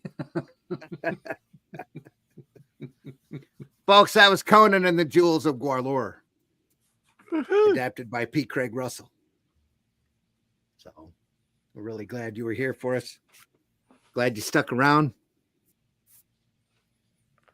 And now we're happy that you were here. So we had quite an audience today. That was good. yeah, this is a good audience. We appreciate you being out there. We hope that you leave a like or some sort of reaction button whatever platform you're on, because all of that helps the algorithm. And if you're over on the Indie Comics Network, try to leave us some stars, because all of the stars that you leave us, any tip that you give us, I'll go to help keep the Indie Comics Network up and running. So deeply appreciate you if you were to do that. Make sure you hit that like button. Make sure you tell your friends if you enjoyed this. There's a lot of other material, all archived over at the Indie Comics Network, the Comic Book Black Belt, the Randy Zim YouTube channel, and now the Ricochet and Bayonet The other channel way. over on Rumble. Oh, Bayonet and Ricochet. Sorry. There you go. Over on Rumble. So go over there and enjoy us as much as you'd like. So Glenn says, I'm going to ring that guy 250 miles away from me to redraw that story. There we are. It's too. Well, when he has the time, right? Yeah, and the budget. And the budget. Rex, tell folks how they can find you. You can find me on Instagram under Devil Flyer and Twitter under Devil Flyer. I guess Momentum Rex or under Devil Flyer on YouTube. I guess I'm on daily. I'm around. It's around. Yeah, I'm around. Rex All right, Christian on Facebook. There you go. And Thanks. my book over there on Fund My Comic right now, competing against Russ. I don't stand a chance. It's no competition. No, Yeah. there's a big It's all enough good. pie. It's all That's- good. Yeah. There is no pie. There's a never-ending pie. That's what it is. I have eaten all of Good. your I'll pie. have another slice. They are. An endless supply of pie. And the pie is as big as we make it. Whiskey, tell folks how they can find you. Sure, you can find me at the bottom left there. If you can just you check that out, type that into Google, and you'll find my X page or Twitter page or whatever you want to see. It looks something like this. And if you click up at the top of the link there, you'll see some of my artwork. And I make miniatures and 3D models and all that kind of stuff. And you can, on that note, I'm gonna have an update soon on the trailer for the tabletop game I'm working on, coming up in the next couple months, maybe a little longer. Rob Willis is going to be doing a trailer for that, and going to start more work on that stuff. You'll see more regular updates on the Banner Steed and Lance tabletop game that's been in development for a while. Took a bit of a hiatus from it to work on the comic, but we're going to go full force on that soon, and be lots of different medieval models coming out. Cool. All right, Russ, tell folks how they can find you. You can find me at russleach.com. Please sign up for the email list there so you can find out all the latest on all the projects that are coming down the pipe. And also I can keep you abreast on how well we are doing at Fund My Comic for the Shadow Kingdom, which is the latest book that we're doing. I'll just quickly sorry, can't see it. It's too quick. Zip. There you are. Spoilers. There's no Lots of spoilers, 'cause spoilers. there's no text in there. But there you go, Shadow Kingdom.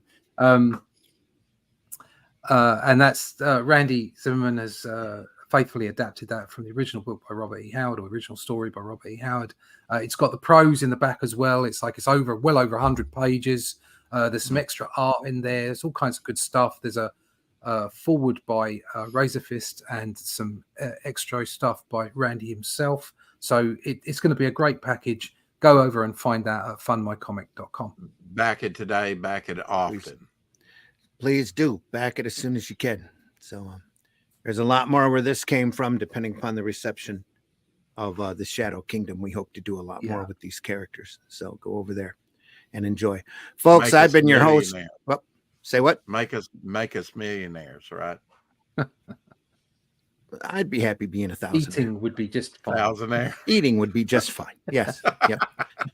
Folks, I've been your host, Randy Zimmerman. You can find my work over at arrowcomics.store, where you'll find such books as Hero Bot Zero, Paragon, Calico, The Fool, and now I hope Alice in Chains should be up there by now. A whole another project that whole different type of story from me. So go over there and enjoy it. You can also find a couple of PDF files of my monkey.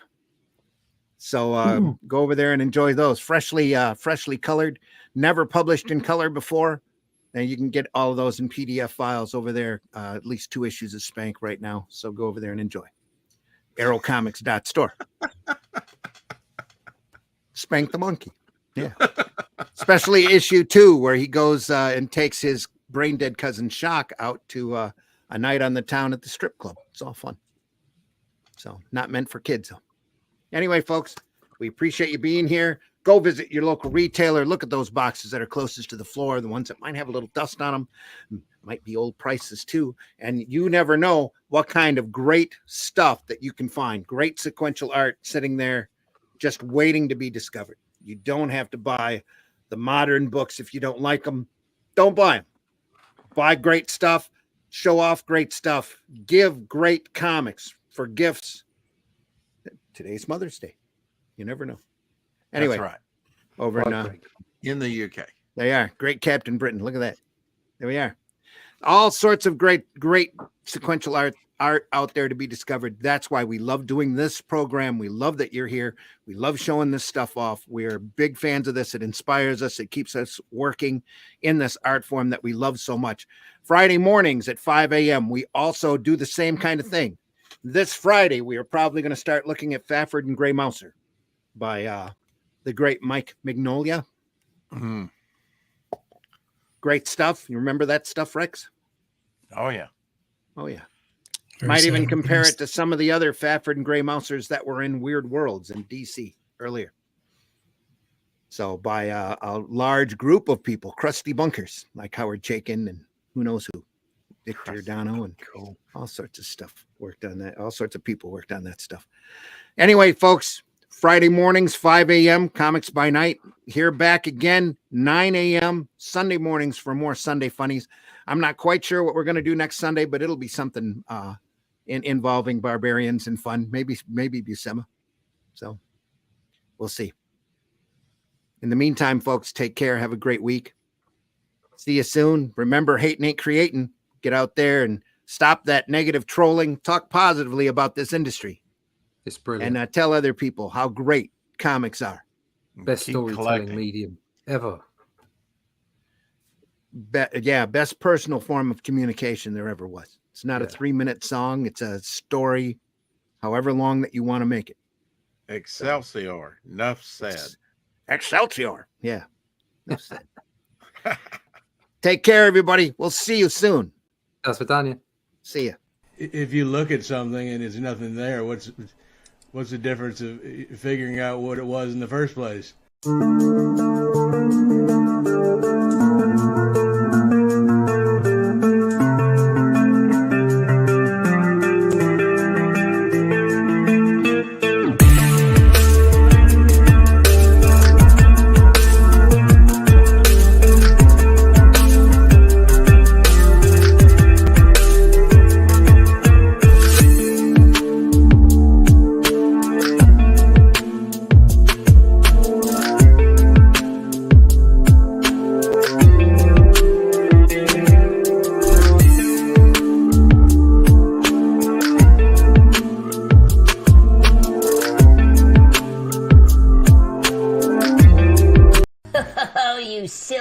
simple bastard.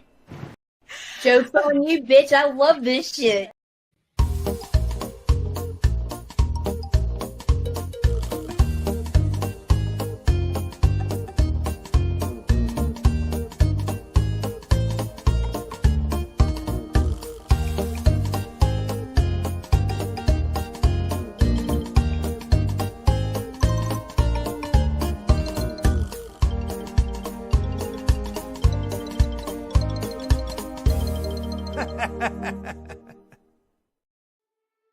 In the time before Atlantis sank and the lands of the world were savage and untamed, one man would claim his destiny.